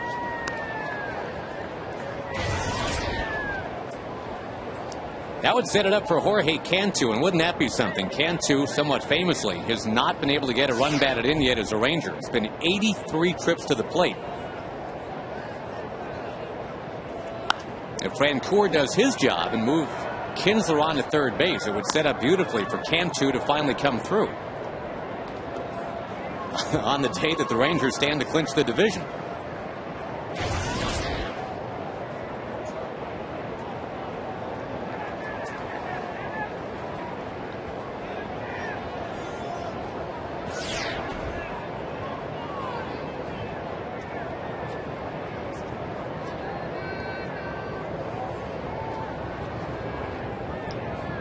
Kinsler, by the way, a daring base runner, has stolen third base more successfully than any Ranger in team history. That would be very daring to go here in a 1-1 game. Fouled by Francoeur.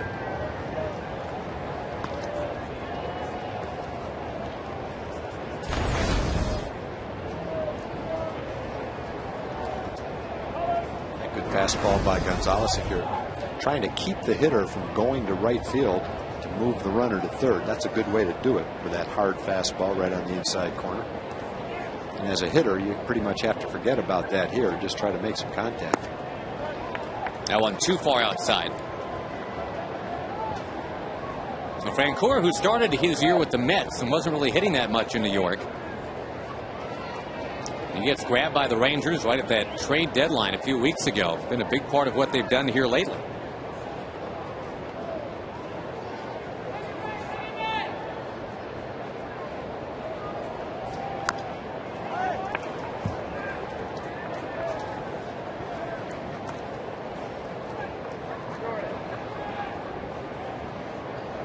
Only Minnesota's been better this year with runners in scoring position. The Rangers on this particular road trip have not been good. Well, at least until last night when everything kind of came together for them. One hit today with a runner in scoring position, that from Bourbon.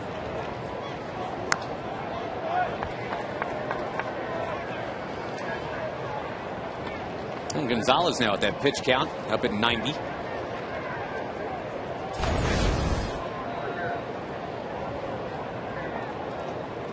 Hey, Vlad Guerrero kind of swing right there. Yeah, if you're the pitcher and you make that kind of a pitch with your curveball and get the hitter to swing at it, you're kind of disappointed when he's able to foul it off. Hoping to get a strike 3 right there. Francoeur, like Guerrero, a very free swinger. In his debut season, 130 trips to the plate before his first walk.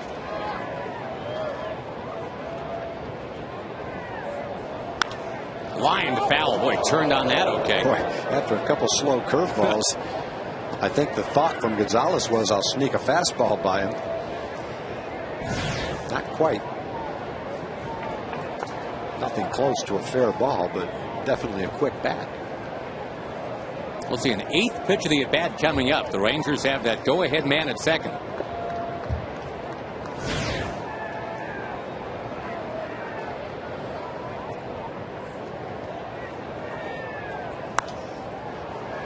Well, that is really trying to go to right field right there. I got to think Gonzalez is a little frustrated. Powell's going to go out and talk to him.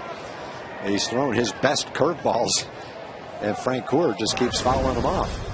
6 fouls during this at bat. Yeah, this is a situation where if you're Gonzalez, you're a little worried that if he's able to foul those pitches off that are almost in the dirt, if I make a little bit of a mistake with one and get one up in the strike zone, I might be right on it.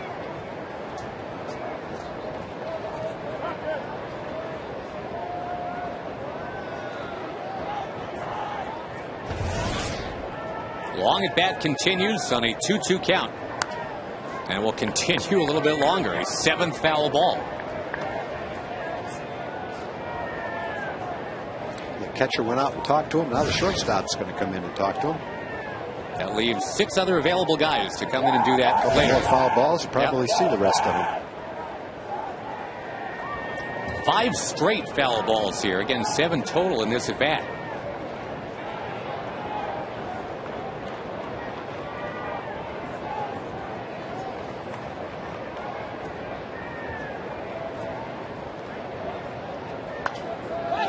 Popped up, and with all this fallow ground, let's see. Tag up. Barton navigates. Kinsler tags, though. And you know what? After all that, the runner goes to third anyway. Yeah, that was kind of Frank Coeur's goal, was to move the runner to third. And in this ballpark, that kind of a foul ball is so far away, there's nothing that the first baseman could do. Barton caught it and had such a long throw. Kinsler walked into third base. Boy, you've never seen more happy high fives following a foul out. It's not easy going down into the right field corner of foul territory when you have to go over the mound like that. You have to contend with the distance, number one, the fence, the mound. It was a nice job by Barton to catch that ball. Well, meantime, Tom, as the Rangers try to take their first lead today on a day that they could wrap everything up in the West. It is going to be Jorge Cantu's opportunity, and he has already set a Ranger record, all-time franchise record, most at-bats to start his career with this team without a run batted in. This is handed to him on a silver platter right here. Runner at third, 1 out. Yeah, the only thing that isn't handed to him is an easy pitch to hit by Gonzalez. Right. He's got really good stuff. Cantu has had a base hit in the game, though, and if he rolls another ground ball, he has a much better chance of shooting it through the infield because they're in. Strike 1 to Cantu. Pretty amazing because he started the year with Florida with a run batted in 10 straight ball games to open the year. There it is. Jorge Cantu makes it 2-1. And he is now taking off for second base. In there. Was that worth the wait for Jorge Cantu? You bet. The Rangers lead 2-1. I guess if you're only going to drive in 1 run, that was a pretty good time to do it. Put your team ahead in a game where you have a chance to clinch. Gets a chance to do the Ranger claw. Take second base on the error by the left fielder. And a nice job of hitting. Curveball down and in. Waited on it. Boy, that's a little beyond a monkey off his back. That's a zoo. Hit and an error.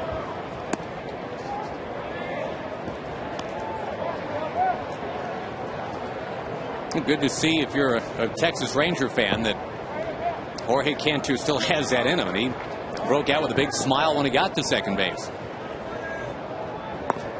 Showing some Cantu spirit. Well, the one thing Cantu has had is an opportunity to play several games in a row. Rangers have faced left-handers last few games. Rodriguez getting ready for Oakland. Cantu the leadoff second. Matt Traynor will take outside. Boy, Tom, not a good defensive inning for Chris Carter. Remember the inning opened with Kinsler just kind of dropping one on the warning track. Carter pulled up on it. And then when he misplayed that ball from Cantu, That's an extra base for Cantu. Yeah, the Rangers have gotten Gonzalez's pitch count up there pretty good. He's up to 100 pitches now. Frank Coeur made an out, but he moved a runner to third from second and saw 9 or 10 pitches in that at-bat, so it was a pretty effective at-bat, even though he did make an out.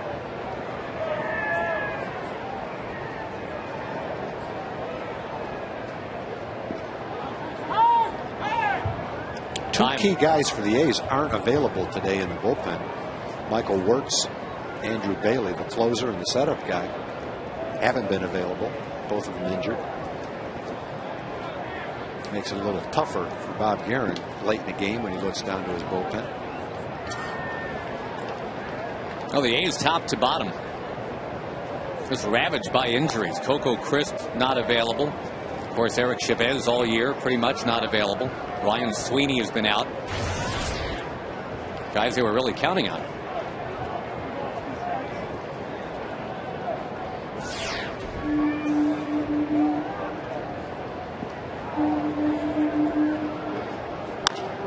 Chop ball. Cantu takes off for third. And Matt Trainer is out.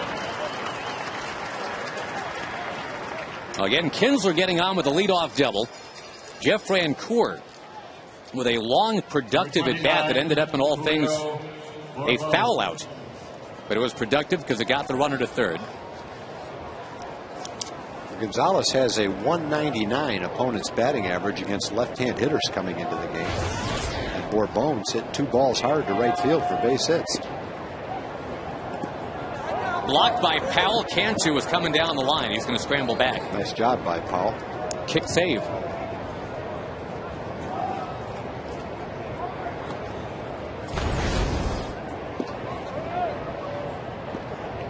Boy, that just barely missed going back to the screen. Wrist and chest actually is where he. Yeah, that was a tough ball to block. It bounced so far out in front of him.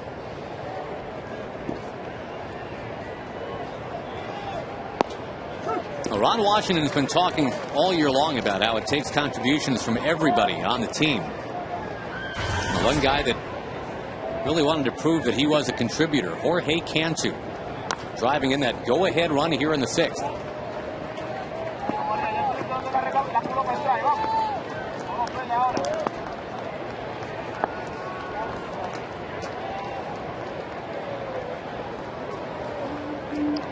Nippert has gotten back up in the Ranger bullpen.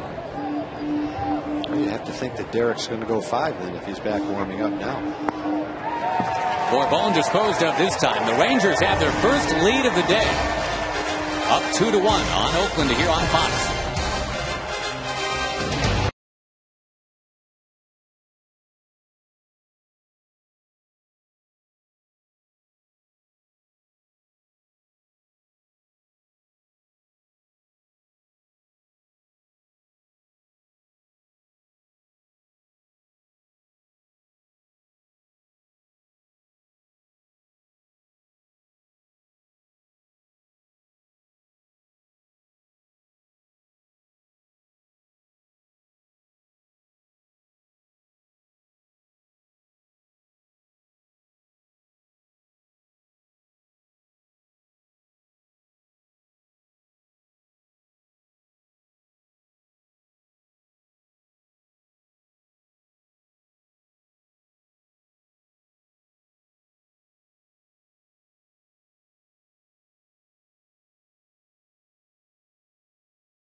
Derek Barton right away, a guy that likes to get up there and take some pitches. Will take strike one.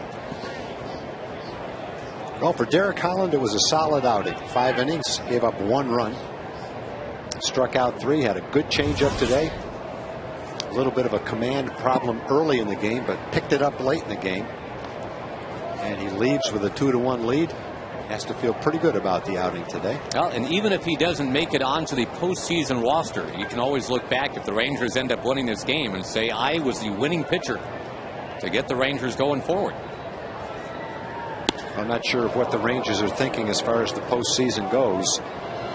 But if Derek is someone they're considering, then he certainly didn't hurt his chances today. He went out and threw the ball well. Going to be some tough decisions to be made, but those are nice decisions to even have to ponder. Yep. 2-2 to Barton now. And again, Holland will be turning 24 as the playoffs get underway. Yeah, the only run scored by Rajai Davis, who got on a little dribbler that he beat out. Stole a base, went to third on a ground ball, and then scored on a ground ball. Let's bring in Emily Jones for more on Derek Holland. Well, guys, it was interesting in talking to Derek after his last start. He said he'd been talking too much about trying to secure a playoff spot. He said, I need to quit talking about that, go out there, relax, and just pitch. And it looks like that's what he did today. Yeah, he was very relaxed before the game, just had a seat, watching a little TV for an hour or two with his teammates, just joking around, very loose. And I think what Derek's saying when he said that, Emily, was probably we've all been asking him that question, and he just has to keep from being honest and answering those questions.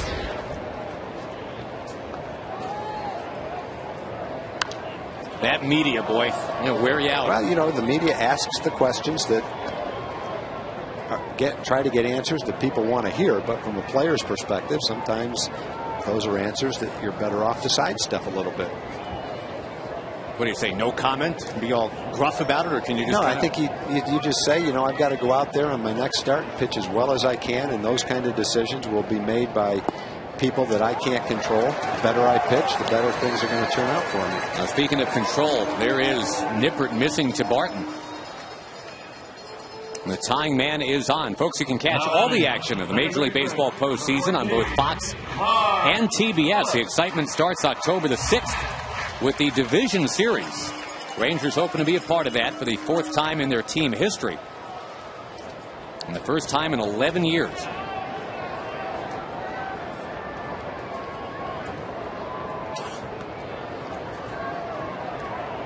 Young in at third. Ellis takes up an in.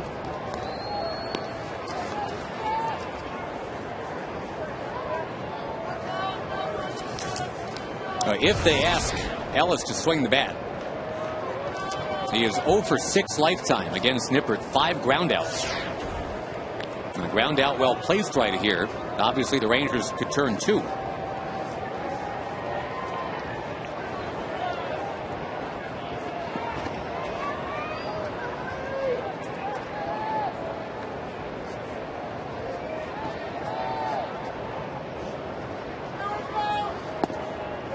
In there for a strike. Clay Rapata, who has emerged as the situational lefty for the Rangers.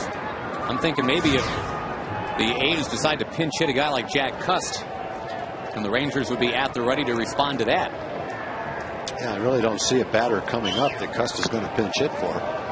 Got Ellis and Suzuki. He's not going to pitch hit for them. Kuzmanov. Unless maybe Kuzmanov's back acts up or something. That could be. Yeah, if they're looking for one big swing, they're probably not going to get that from Kuzmanov just because of the back spasms. I think if you're Bob Guerin and you look down at the bullpen and you see Clay Rapata and remember what he did the other day to Cust, you may say, I'm going to let the right-hander go up and face the right-hander. And it could be, Tom. I mean, maybe all that is like having a big watchdog out in front of your yard. You know, just a mere sight of Clay Rapata. If you're Bob Guerin, you say, well, I might have been thinking about Cust, but okay. I guess I won't now. He looked pretty tough on lefties. And he has been.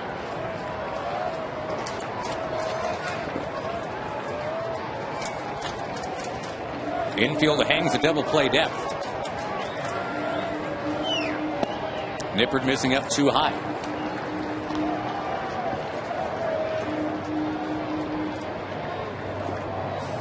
Oakland had a 1-0 lead. The Rangers tied it on a Michael Young homer in the third. Went ahead in the 6th inning on Jorge Cantu's first RBI since July 29th. That's 8 weeks. And it pushed the Rangers into a 2-1 advantage here in Oakland.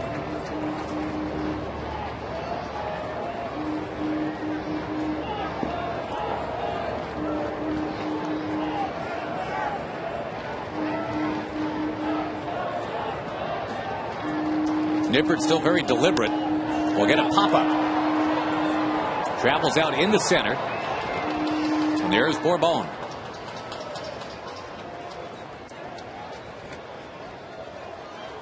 The A's have only hit 95 home runs as a team. That's their lowest total since 1978. But the couple of guys that are actually capable of hitting him out pretty much coming up right now. It starts with Kurt Suzuki.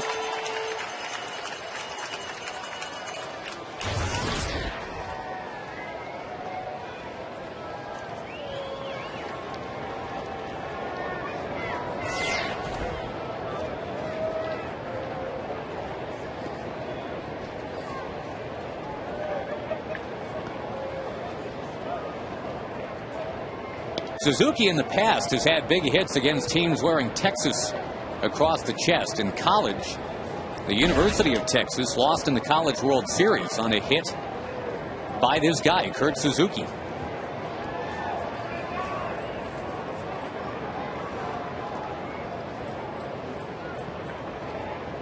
They called him Kurt Clutch in college because he had a knack for the big hit.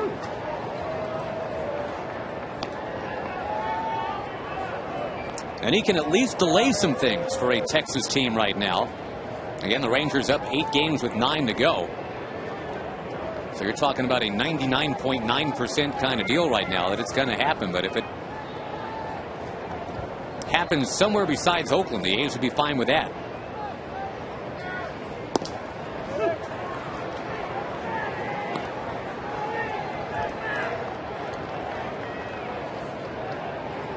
Suzuki from the Hawaiian island of Maui. That puka shell necklace he wears is a tribute to his Hawaiian heritage.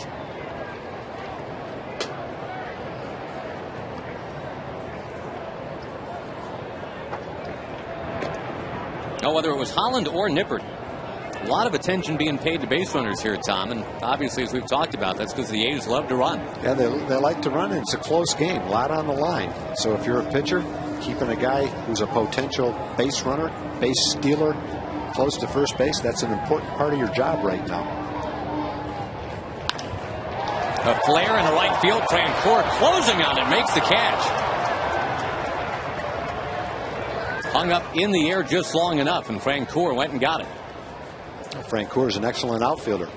We haven't seen him have to make a throw yet today out there, but he has the reputation of being a fine thrower.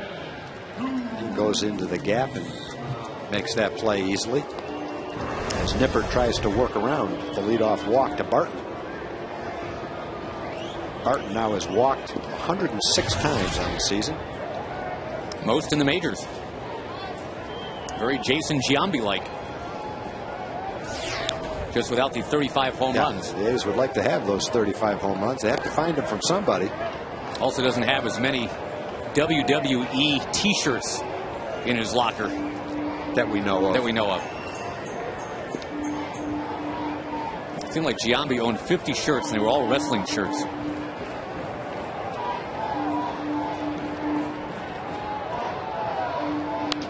Kuzmanov pops it up. Up there for a while. Long run in. Nelly Cruz went back on that ball and then had a close on it, but fortunately it was hit very high and he was able to come in and make the play. 2-1. You're watching Fox Sports, home of the 2010 NLCS and World Series.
guys like Trevor Cahill and Gio and Brett, as young as they are. Brett kind of hit a bump with the injury, but Gio and Trevor coming into their own right before our very eyes.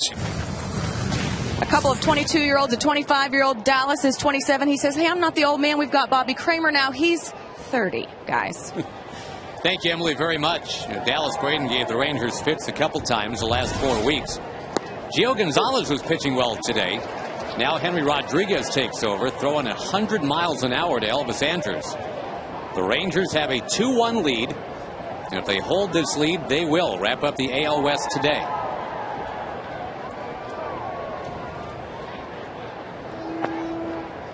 Two balls, two strikes, the top of the order. Elvis Andrus. Check the numbers on the fireballing Henry Rodriguez. Well, there's no doubt that Henry Rodriguez has a great arm. And you heard Dallas Braden talking about the maturation process. When that occurs for this kid, he's going to be a late inning guy, possibly a closer down the road. Just has to throw a few more strikes.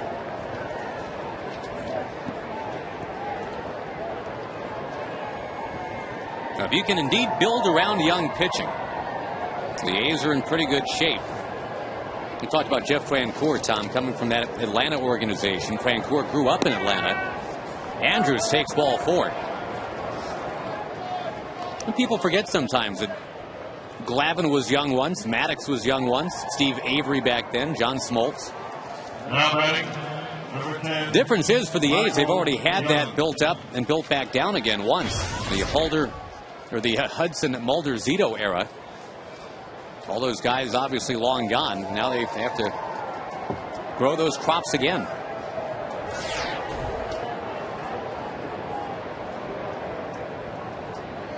They got speed aboard here. Michael Young at the plate. Young's already homered today.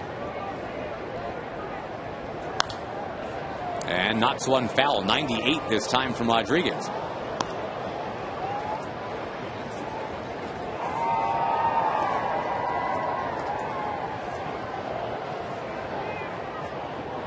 Andrus, one of the newer faces of the Texas Rangers, coming in from that Atlanta organization.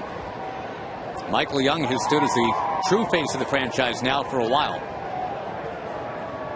And of course, the Rangers, in prior years, Tom, as you all know, tried to go big with big names, make big splashes. Alex Rodriguez, of course, the key example there. But a guy who prides himself on really having no flash at all, Michael Young. Looks like he's going to be the guy that leads the Rangers to where they've always wanted to be. That homer that he hit today got the Rangers on the board. That back in the 3rd inning.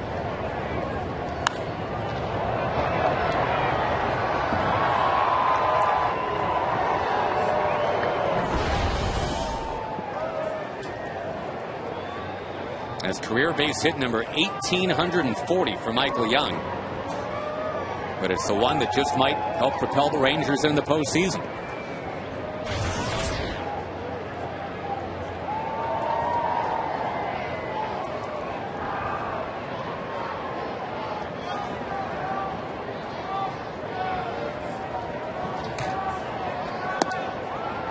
A little bit outside. Nelson Cruz on deck.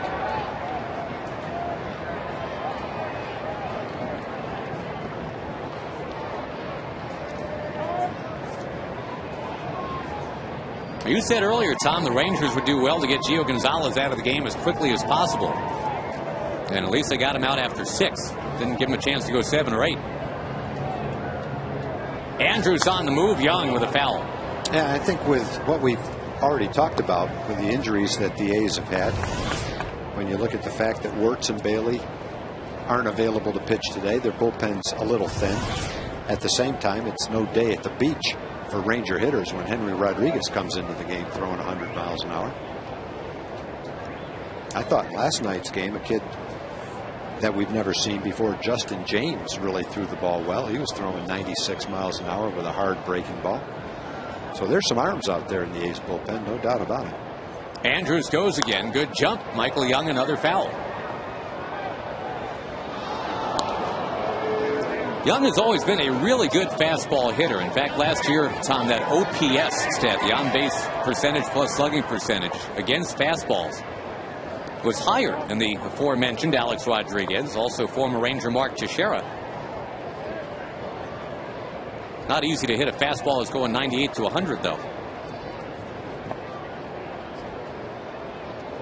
It's still a matter of refining your pitches.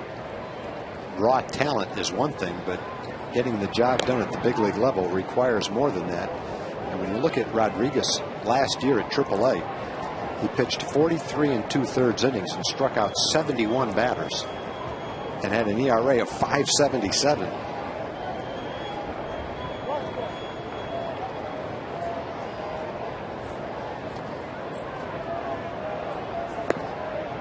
Young works that count to 2-2.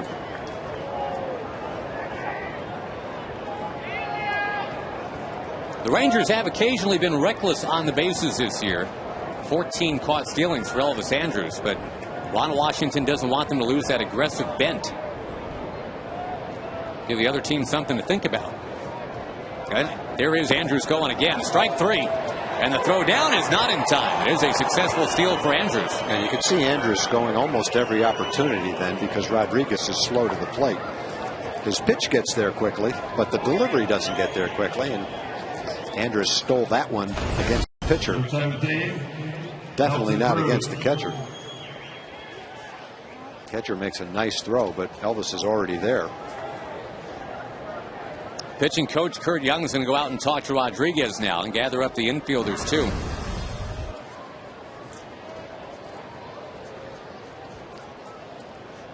I think when you talk about careless base running, just being thrown out stealing is not necessarily careless. It depends when you go. And I think what Ron Washington was saying is there's strategic times where I want you to run, but there might be times, depending on the situation of the game, where it's probably better to wait and let the hitters see if they can move the base runners along and not take that chance. Depends on the pitcher, how quickly he gets rid of the ball, his pickoff move, what your chances of being successful are. I think as the season's gone on, that Elvis has probably picked his spots a little bit more than just running freely almost every time. Fast one for a strike to Nelson Cruz, who has walked twice today. You definitely have to tune it up as a hitter when you face a kid like this throwing 100 miles an hour.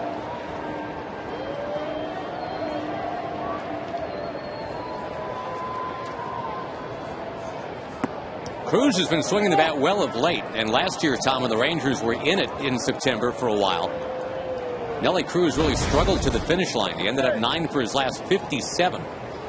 That doesn't look like it's happening for him here in 2010.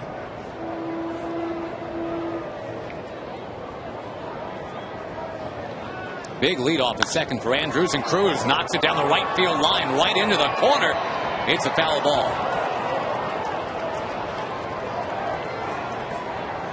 And I guess against a 100-mile-an-hour fastball, you're not going to pull that. The right field corner sounds like a pretty good idea. I think it'll be hard to pull a high fastball for sure. Might have a chance at a fastball down and in.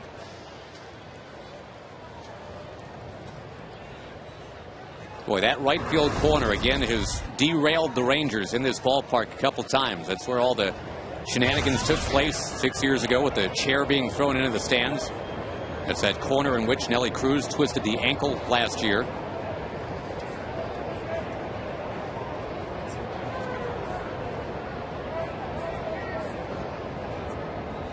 Right there, it was almost a corner that got the Rangers a 3-1 lead.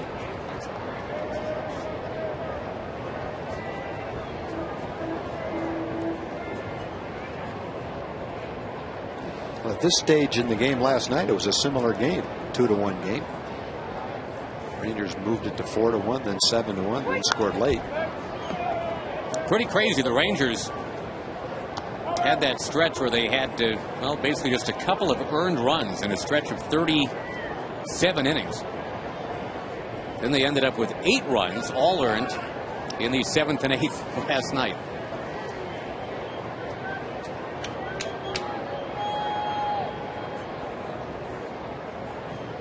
Another good leadoff at second for Andrus. Another foul from Nelson Cruz. Rodriguez able to hit 101.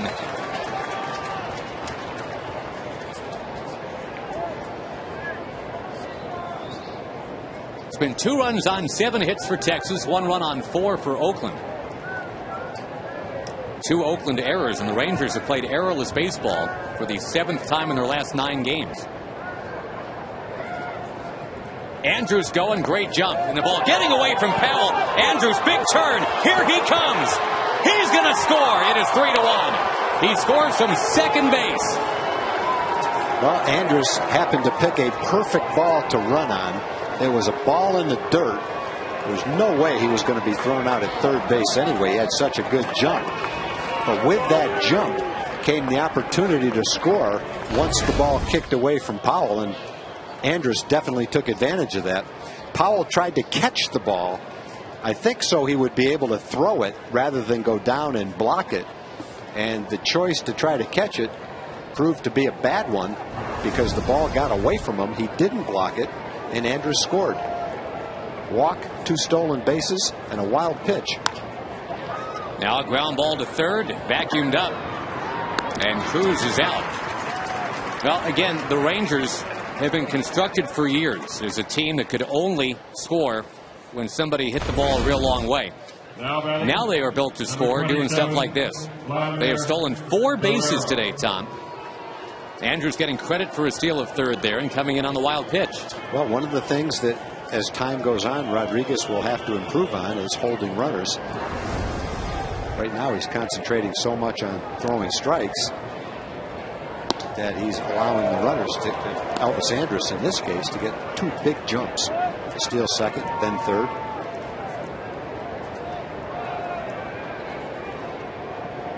Well, that's a run where you just feel like you stole a run. Well, and Andrews, who is 3 for his last 35, still finding a way to help the Texas Rangers.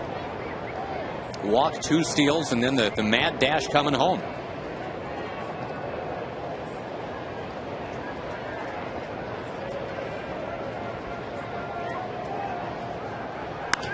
Vlad Guerrero sends one in the air to center.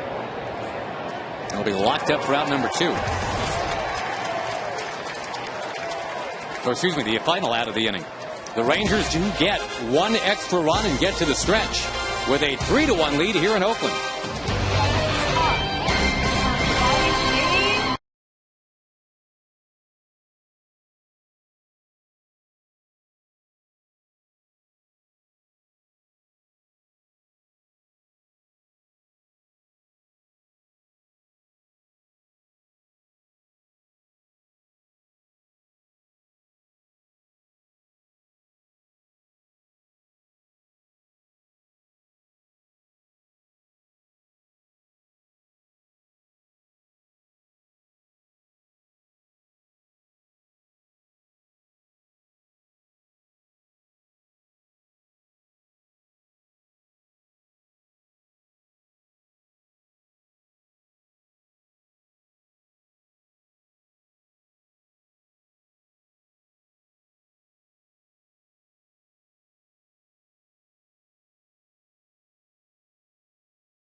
Dustin Nippert facing Chris Carter. The Rangers have scratched their way to a 3-1 lead. And they are 9 outs away now from getting into the postseason.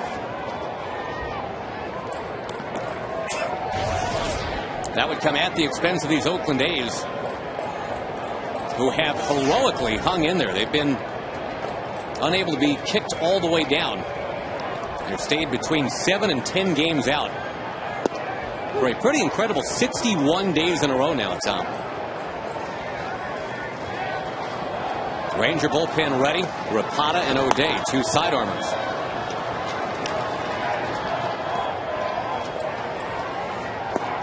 You talk about finding your range and just staying there. The Rangers, once they took that lead of 7, they were able to extend it to 10 a few times. They have just settled in like a fat guy in a hammock.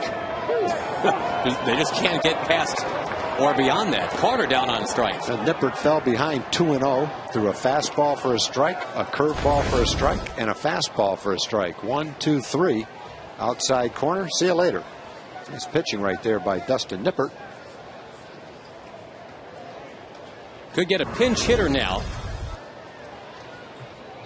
Your attention, please, ladies and gentlemen. It's going to be Gabe Gross. Batting for Matt Carson, number 18, Gabe Gross.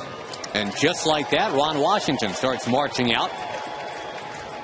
He loves what Clay Rapata has brought to the table. He has not given up a hit against a lefty yet. He's been in the big leagues now about 3 weeks. So Rapata to face Gross, unless they now pinch hit for Gross. Rangers ahead 3-1. We'll be right back.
Pinch hitting himself. Clay Rapata is now on the mound.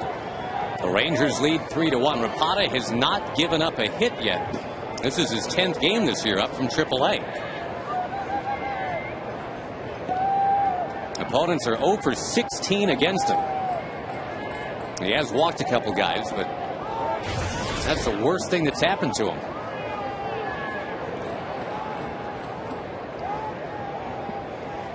Three to 1 Rangers, and if they win this game, they win the West. Tollison, a ground ball to second. The Rangers are 7 outs away.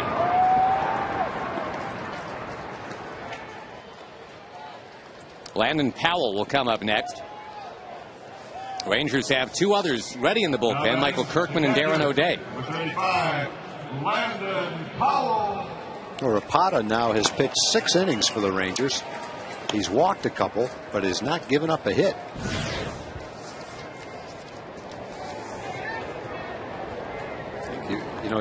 You know what the answer is, but when you watch a kid come up and have this kind of impact in September, you wonder where he's been all year.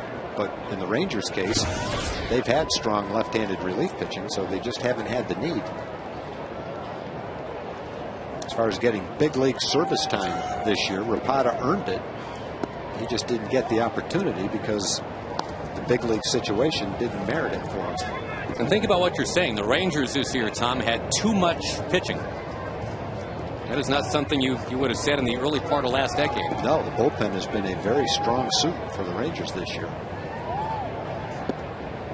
I hope you, sir, have a very dry suit if indeed the Rangers hang on here and go down and talk to the players after the game. They're going to be in the celebratory mood. You think so? Yeah, pretty sure. Well, we'll see what happens. Yep, still some work to do for the Rangers. And say this about the Oakland A's. They have been resilient all year. They've been the gum on the bottom of the Rangers' shoe here for 9 weeks.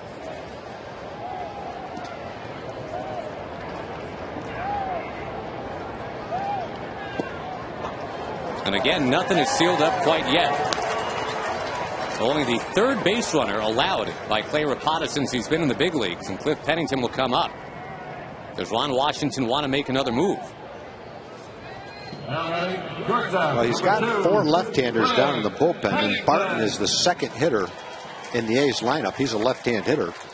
So you can do a number of things. You can let Rapata pitch to the next couple of hitters so that he's available pitch to Barton, or you bring in a righty and then come back with a lefty, because you have a lefty and a righty down in the bullpen right now. Pennington, the number 9 man, a single and a stolen base last time.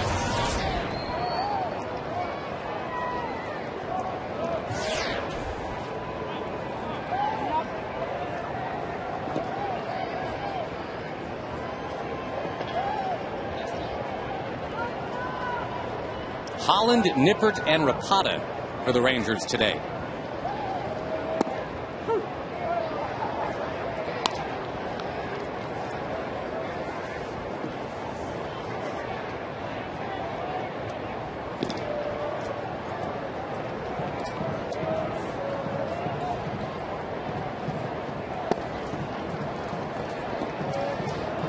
Rangers scoring single runs in the 3rd, 6th, and 7th to grab this lead.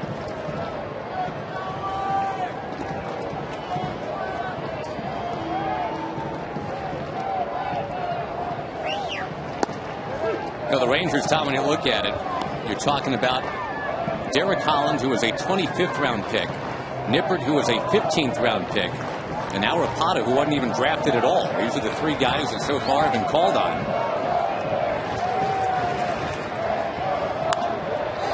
In the air, left field, well struck, and there it goes. Pennington, the number 9 hitter, ties it up for the Oakland A's.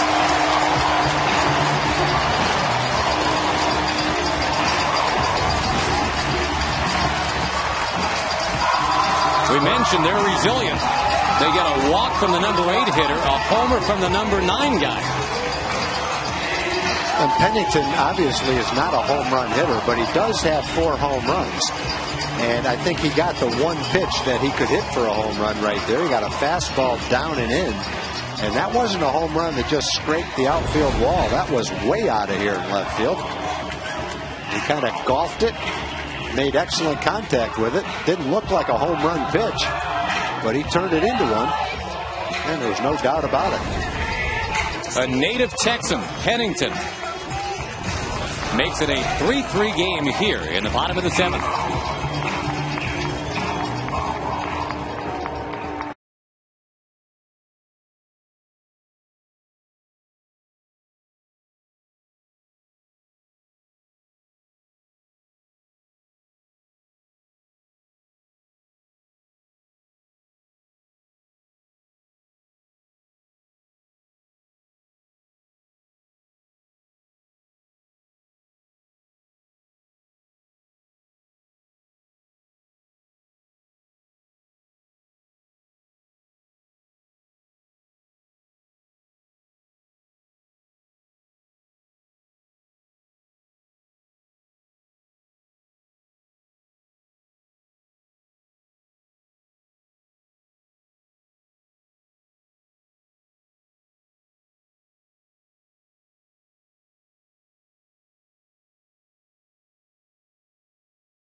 Day is a new Texas Ranger pitcher. The Oakland A's have tied it in the bottom of the 7th inning, doing something they're not known for. That's hitting home runs.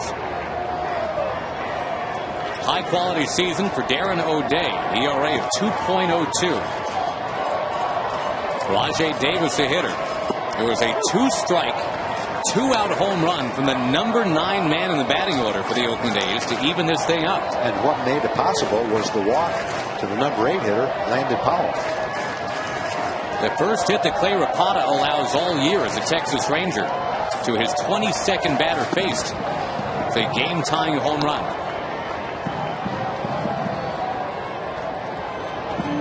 Pennington is a switch hitter. In 115 at-bats before that home run, he'd only had 1 home run right-handed.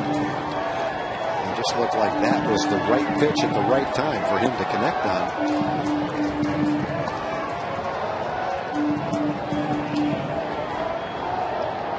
Rangers president Nolan Ryan owns a team in Corpus Christi, minor league team. That's where Cliff Pennington is from.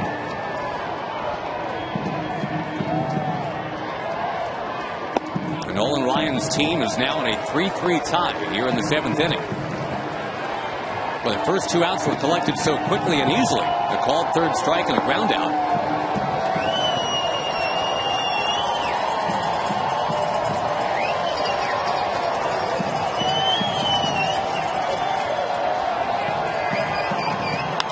Davis mashing one to left field, and back goes Nelson Cruz. On the run, makes the catch. A fantastic play. Davis was at second base, staring incredulously at Nelson Cruz. Pennington, though, did hit one out. The Oakland A's have tied the Rangers. It is 3-3.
Are now against Michael Wirtz.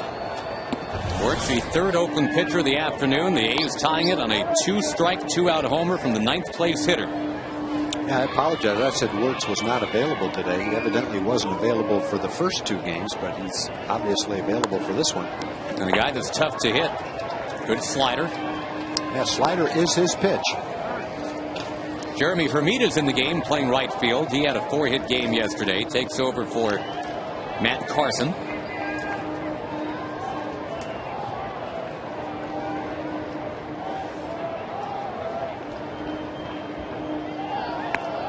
Kinsler's had a big hit in this one. Double leading off the 6th inning. Came around to score. That was the go-ahead run at the time.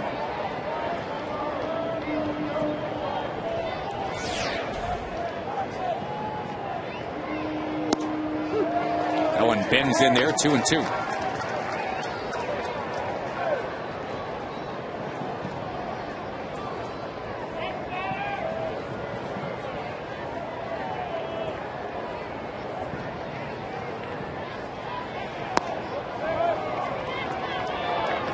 Got to know the slider's coming. It was watched into the glove of the catcher.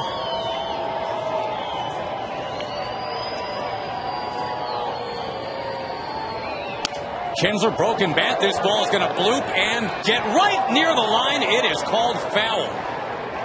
Very, very close. Well, no one was closer to it than the third base umpire, Brian Knight. So he had the best look at it. Dave Anderson was pretty close. The Rangers' third base coach. He didn't argue the call. From up here, it's tough to tell. Let's take a closer look. Boy, that's about as close as you can be to being fair and still be foul.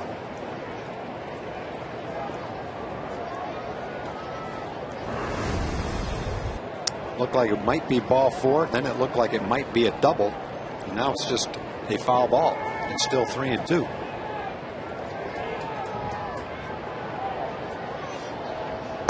That is ball 4, and the Rangers have that go-ahead man on here in the 8th inning, a man with speed. That's an excellent at-bat for Ian Kinsler. That's a very tempting slider. Wirtz has been a guy that gets about a strikeout per inning, and a lot of his strikeouts come by right-hand hitters swinging at sliders out of the strike zone. And that was not that far out of the strike zone for Ian to lay off it. Shows the kind of eye that Ian Kinsler has at the plate. Well, Francoeur last time up, it took 10 pitches, but he finally did move Kinsler along on, of all things, a foul out.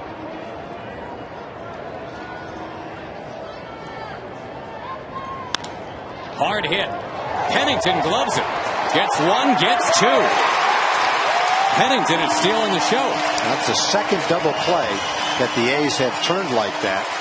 And when we interviewed Bob Guerin, one of the things he made a point of talking about, in addition to strong pitching, is one thing that makes pitching strong, and that's excellent defense.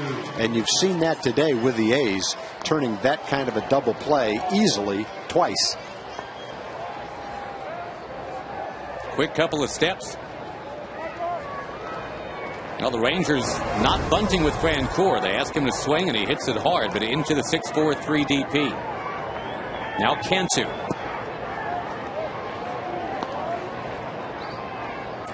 Well, from the Ranger perspective, they were about an inch away from having Kinsler at second base with a little bloop double.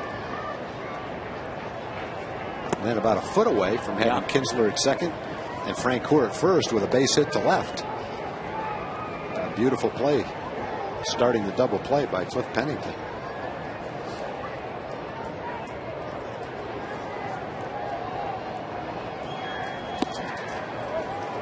Inside to Cantu. Matt Trainer's on deck. And the Rangers without Josh Hamilton for the last 3 weeks. Still finding ways to win. Hamilton is hoping to be available in about 5 or 6 days and would be able to get maybe 10 at-bats before the playoffs begin, assuming there is such an animal. The Rangers close to wrapping up the playoff trip.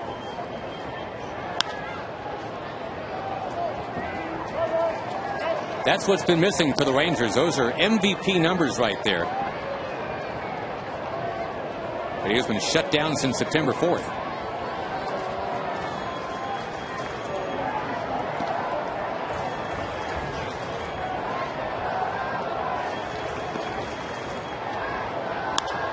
Cantu a drive. Left center field. That ball taking off. Jorge Cantu hits it out.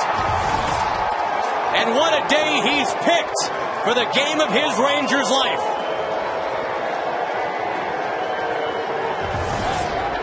Well, you talk about Wirtz's slider. He throws it almost every pitch, and it's very good when he commands it. But when he hung that one, it was right in the hitter's zone, and Cantu took advantage of it. Jorge, I'm sure, has felt part of the team while he's been with the Rangers, but after a game like this where you've knocked in the go-ahead run twice, that kind of cements his place in the clubhouse. He's definitely feeling part of the ball club right now. Good feeling for a player like Cantu. You don't think baseball's crazy? Here's a guy, a proven RBI man, who in 84 plate appearances in a row, 83 without a run batted in. And now when it means the most, he's had 2 in his last 2. Trainer follows up by scorching one just foul.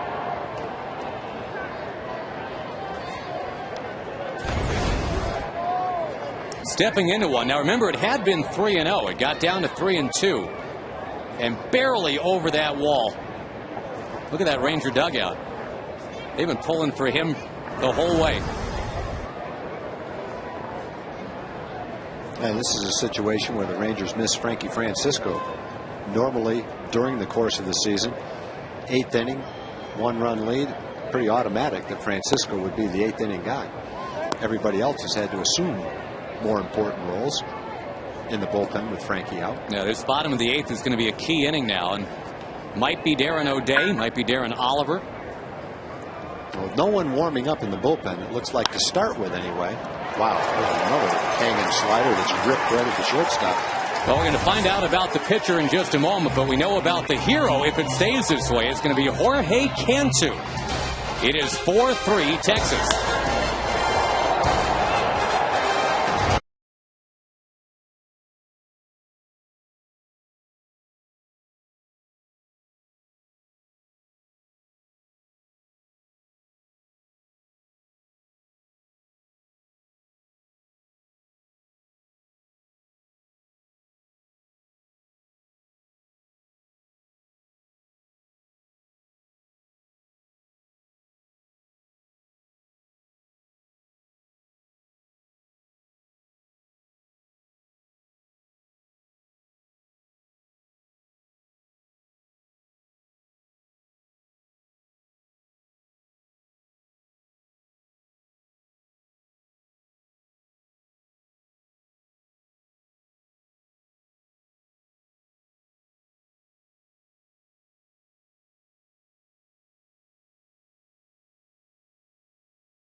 Jorge Cantu, a somewhat maligned member of the Texas Rangers by some of the Ranger fandom, simply because he has not been as advertised until today, September the 25th.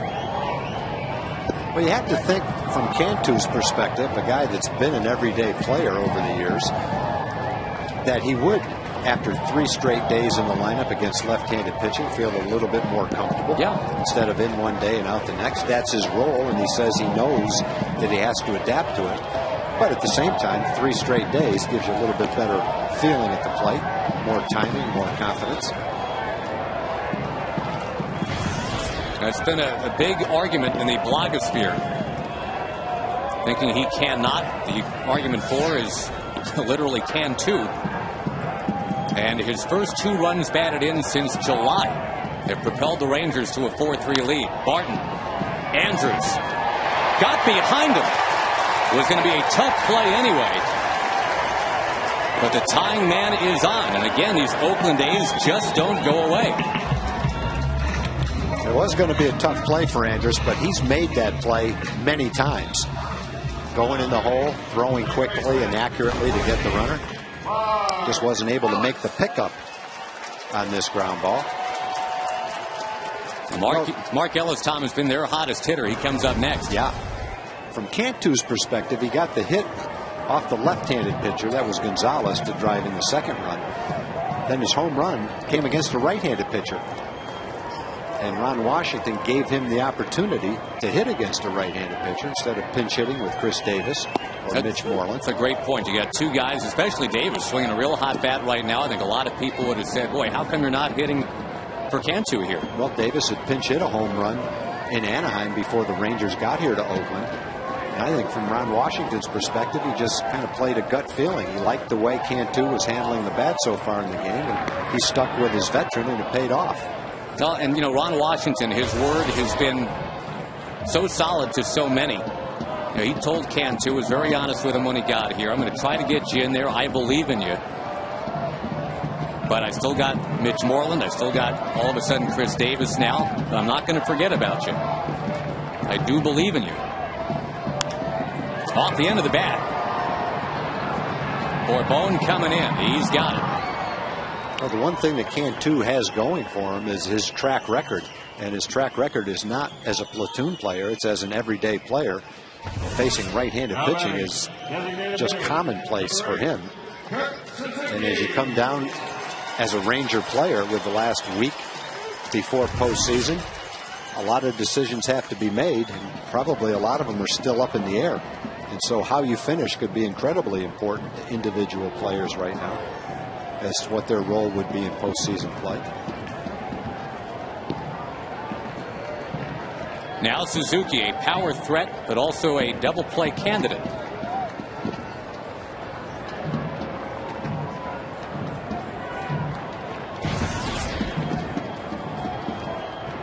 If you're just joining us, these Texas Rangers have a chance to make their first trip to the playoffs in 11 years if they win this game today. They are 5 outs away.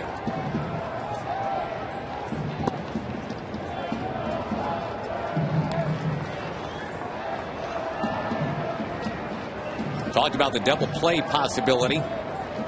That's a function of being a contact hitter a lot of times.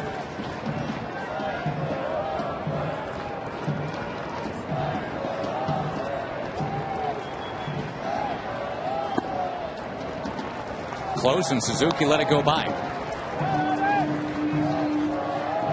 The Rangers have a lefty, the veteran Darren Oliver in the bullpen, and the young closer Neftali Feliz. They're both ready.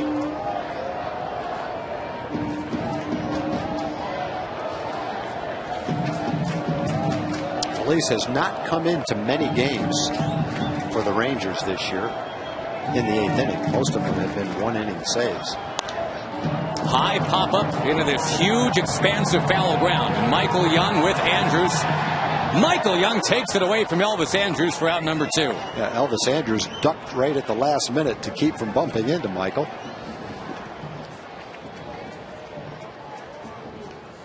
Now batting, third baseman. The sun always an issue here. Yeah, there's no clouds. And that's what the ball players will call a high sky. And I think what they mean by that is when you have the clouds, you have a little bit better perception on how to judge the ball that's up in the air. It's a little tougher when there's no clouds. Well, interesting outcome with Darren O'Day getting that out. Ron Washington on his way out. And you mentioned it. This hasn't happened a lot, to put in the call for Neftali Feliz in the 8th inning instead of the 9th. The move has not been made quite yet. Feliz is ready to go. He was already running in there, but he was grabbed, and they said, wait a minute, not yet. Now. The 22-year-old closer will come on just a shade early. Rangers 4, A's 3 on Fox.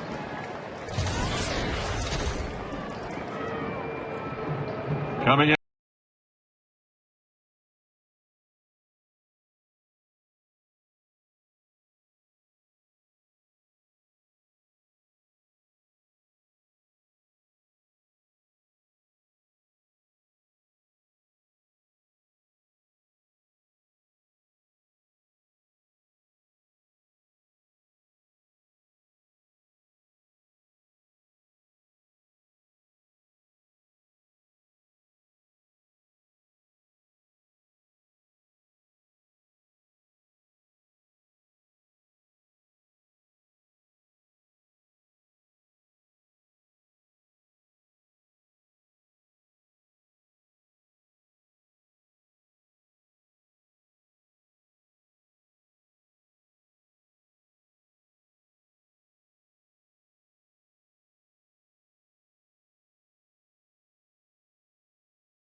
Replicate that. If he can strike out these next 4 batters, well, then the Texas Rangers are representing the AL West in this year's postseason. Kevin Kuzminoff, the hitter. 1 man on, 2 men out. And if you're wondering, Neftali Feliz has only 1 4-out save all year. That was back in April. That's what he's going to be asked to do right here. A little bit out of his comfort zone. Get the last out of the 8th and then to start up again in the 9th.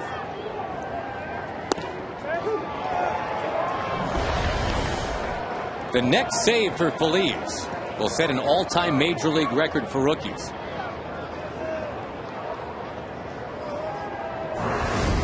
It'll be a memorable day in many ways here for the Texas Rangers if that happens. Got him on the outside corner, and the Rangers are an inning away. Feliz came in with a purpose. Kuzminoff is out. Our score 4-3.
here to do what they've been dreaming of for a long time. Bourbon is going to take inside. The 9th inning underway.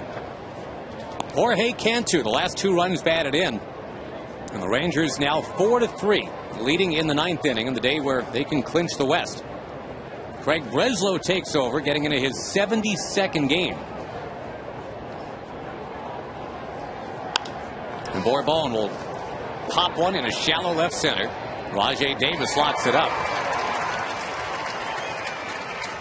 July 29th, the last time Jorge Cantu had a run batted in until today. This is September 25th. That's the one that gave the Rangers a lead of 2-1. Number 20. And then with the game tied 3-3, he had to do some heavy lifting. First home run as a Texas Ranger.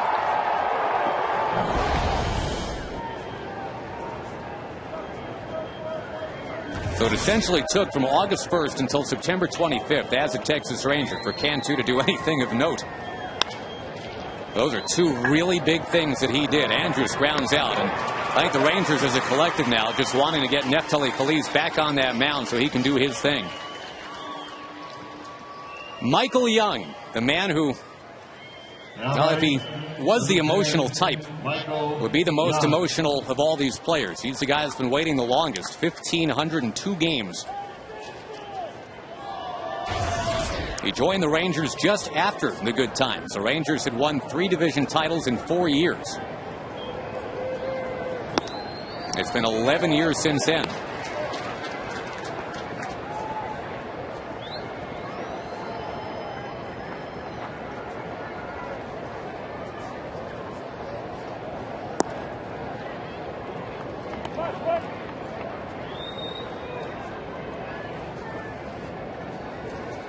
True to form of this edition of the Texas Rangers, they don't have a big inning in this game. They've got 4 one-run innings.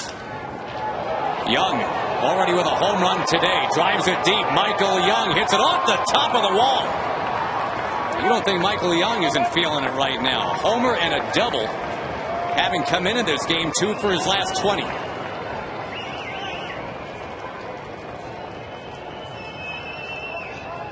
And a chance for a little bit of insurance here. Nelson Cruz will bat following Young. Now batting, number 17. Michael's had a couple of pitches that he's really driven well. Looked like that one might sneak out over the center field wall. Didn't quite get far enough. Ball carries a little bit better during the day here than it does at night.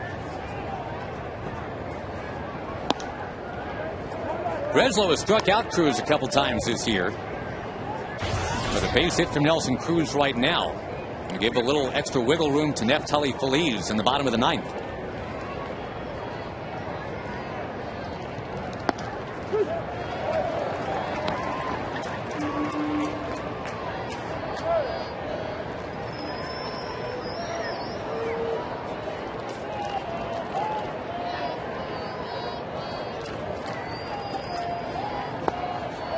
One ball, 2 strikes. Each of the last 8 AL West titles have been won by either the A's or the Angels. It's been all California all the time. The Rangers now trying to change that.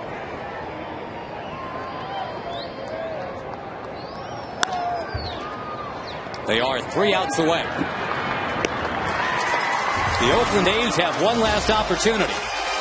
The Texas Rangers can go to the playoffs if they get 3 outs when we come back.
anything.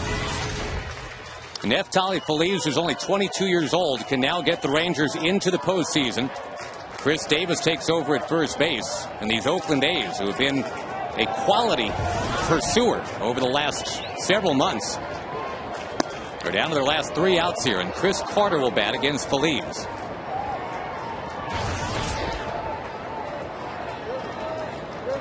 Crowd of 20,000 here in Oakland. Many more TV sets than that tuned in back in the Lone Star State.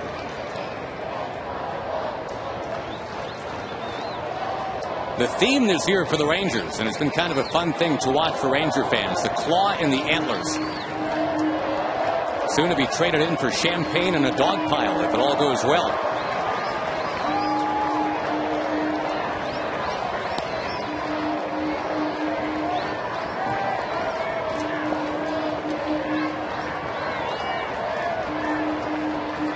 Michael Young's been waiting his entire Ranger career.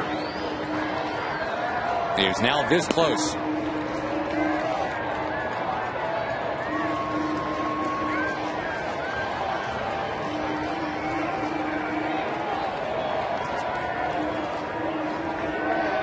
Carter, Hermida, and Powell due in the inning.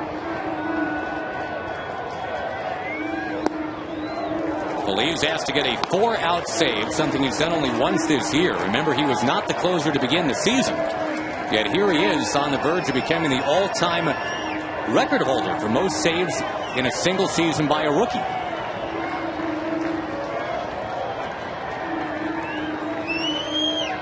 Got his man. The Rangers are 2 outs away. The 1999 season, the last time they clinched, will flash you back.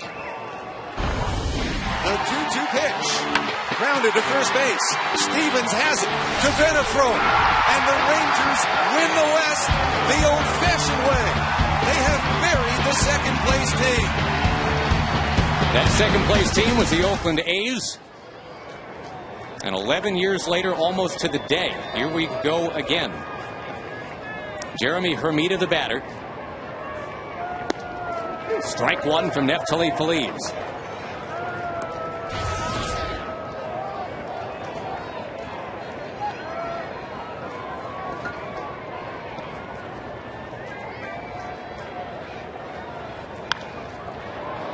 John Daniels is the architect of this team, the young general manager. At the time he signed on, he was the youngest GM in baseball history, and he took a job that will age a man in a hurry.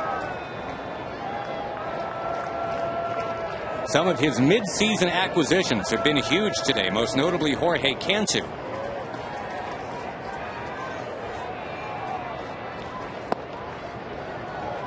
And this guy on the mound right now, Neftali Feliz, acquired in the celebrated Mark Teixeira deal a couple summers back. They got their all-star shortstop, Elvis Andrus, in that deal. And the all-star closer, Neftali Feliz.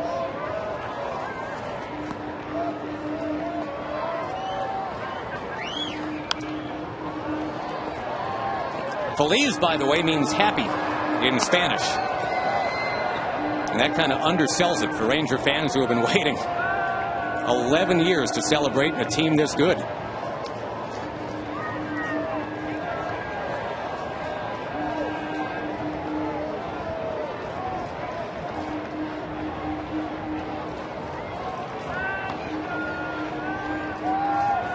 On 1-2.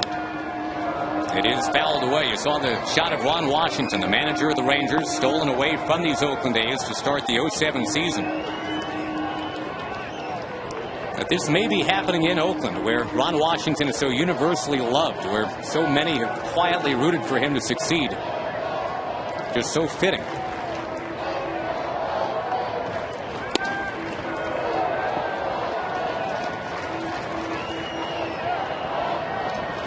Now the A's have slid a power hitter into the on-deck circle. Jack Cust is set to bat.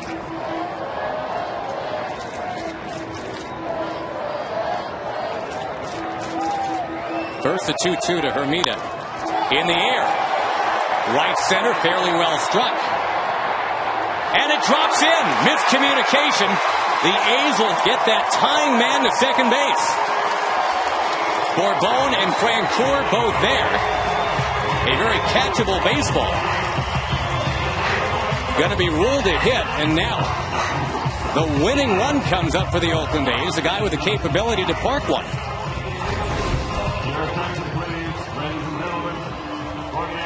Francoeur closest to it, it appeared, and he appeared to be calling for it, but then yielded the right of way to the center fielder, Bourbon. Kind of a classic, I got it, you take it. And it scored a double, and Feliz is going to have to do some fancy stepping now.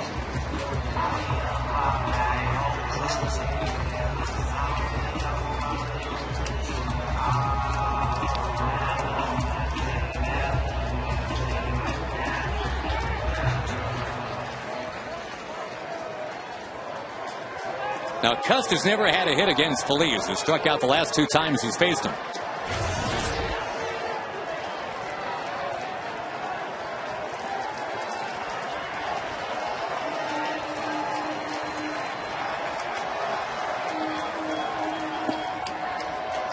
No action in the Ranger bullpen. It is sink or swim with the closer, whose next save will set a major league record for most by a rookie.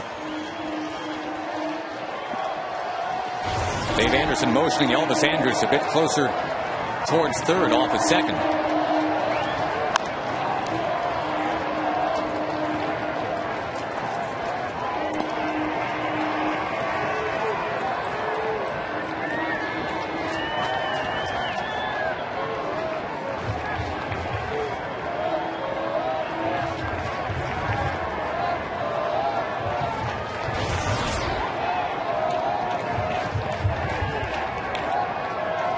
The Rangers have been celebrated against 4 times in the last 11 years. They've seen somebody else throw the gloves in the air and whoop it up. I like to make the A's watch them do that if they get 2 more outs.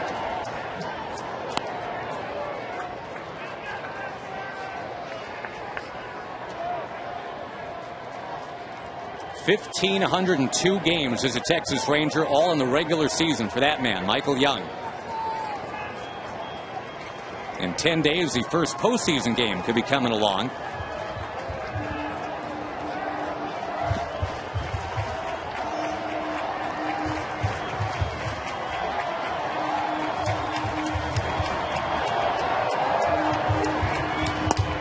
Inside.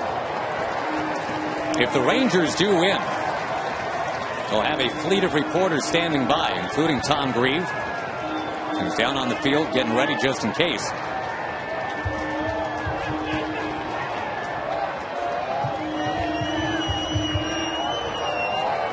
Cust and then Pennington. That's what Feliz has to navigate here. Pennington, remember, last time up hit a 2-run home run.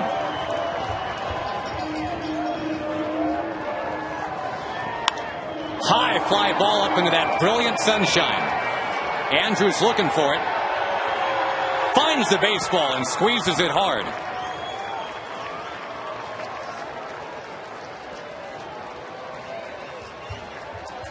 That doesn't look like a nervous man right there.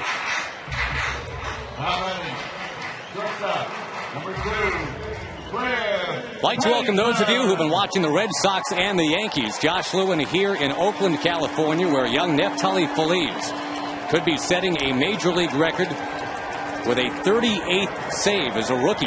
And if he does that, the Texas Rangers will represent the AL West. They'll be going to the postseason for the first time since 1999. The batter, Cliff Pennington, a native Texan who takes strike 1.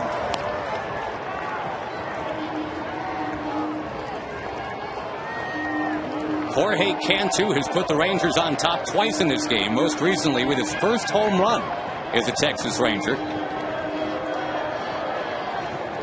4 runs, 9 hits for Texas, 3 runs on 7 for the A's, who have been staying close to the Rangers for months. And now they're out of time.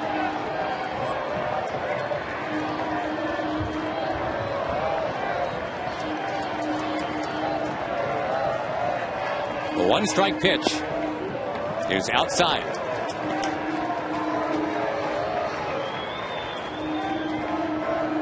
Ron Washington asking Feliz to get a 4-out save for only the 2nd time here in 2010. A fly ball. The AL West title flag will fly in Arlington, Texas. Ball game.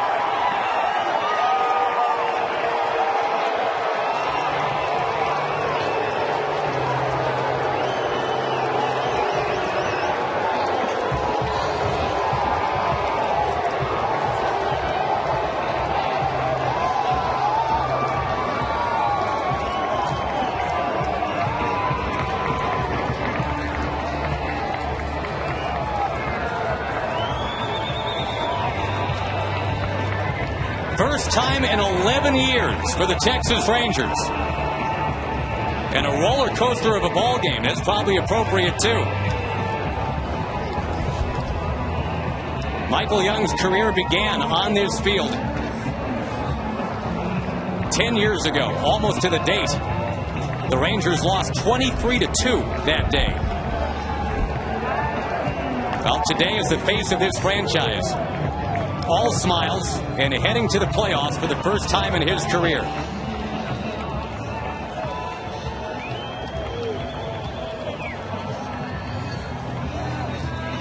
Now the Rangers had the marketing slogan built up from out of spring training. It's time is what everybody was talking about. And the cynics said, yeah, I guess so. It's a little past time. It's been 11 years. And now they're there.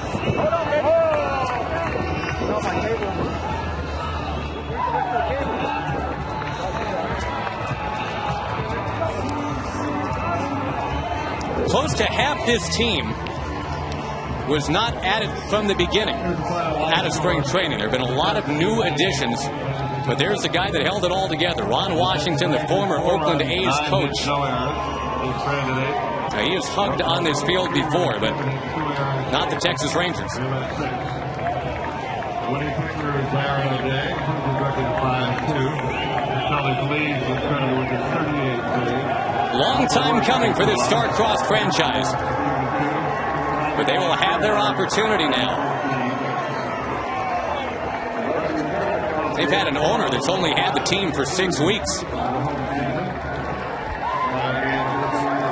And he gets to brag about this.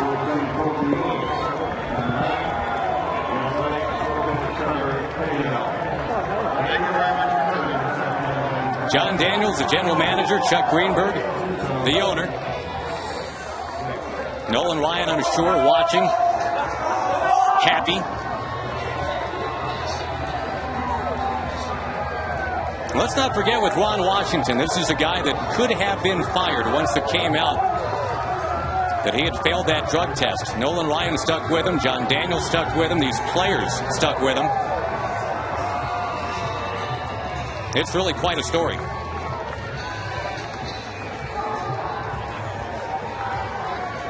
Your final score, the Rangers 4 and the A's 3. Gingerly, Josh Hamilton is hugging. Remember, he's got to keep those ribs right, trying to get back.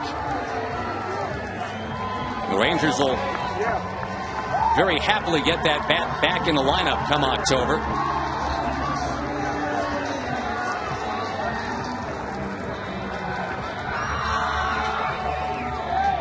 No dogpile injuries reported.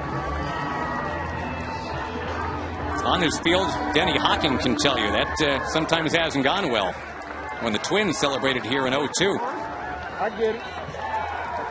Tom Grieve is standing by with the manager, Mr. Ron Washington. Go ahead, Tom. Wash, how about the emotion? You started out in spring training saying we expect to win this year. You got the pressure coming through. How about the emotion right now? Well, I tell you right now, I'm feeling as good as I can possibly feel. These guys fought from the beginning. We put expectations on ourselves in spring training, and each and every day those guys went out there and met it. The one thing I'm most proud of these guys is they never quit. They show resiliency, and they play 9 innings every night, and I can't ask any more than that, and they give us all that. So it's a great time for the Texas Rangers organization. It's a great time for everybody that had anything to do with any one of the players that were here. My coaching staff did an excellent job of keeping these guys focused, and then the guys went out there and did what they had to do. Congratulations. Go enjoy it. Thank you so much, and I will. Okay. Michael, how's it going? Tell me what's going through your mind. You've got 2 outs, a man on second base, bottom of the 9th inning. It's been 10 years. What's going through your mind out there? I figured Neffy had him right where he wanted him. I mean, I can't explain what I'm feeling right now, man. This is the best feeling in the world. Part 1 of our goal is done. So we're in. Now we got to bear down on part 2, 3, and 4. You know, you've obviously got a close-knit team. How about the emotion and the joy of sharing it with such a great group of guys? I mean, it was incredible. Every guy giving me a hug individually. It's just been an incredible ride this year. 2010, we're going to the playoffs. Couldn't be happier. Great group of guys, and we're just getting started. Congratulations. Go enjoy it. All right. Okay. Thank you. Tom, thank you very much. Jorge Cantu finally has a breakout game as a Ranger. He had the winning home run. And the Texas Rangers will represent the AL West. They have won today here in Oakland by the final of 4-3.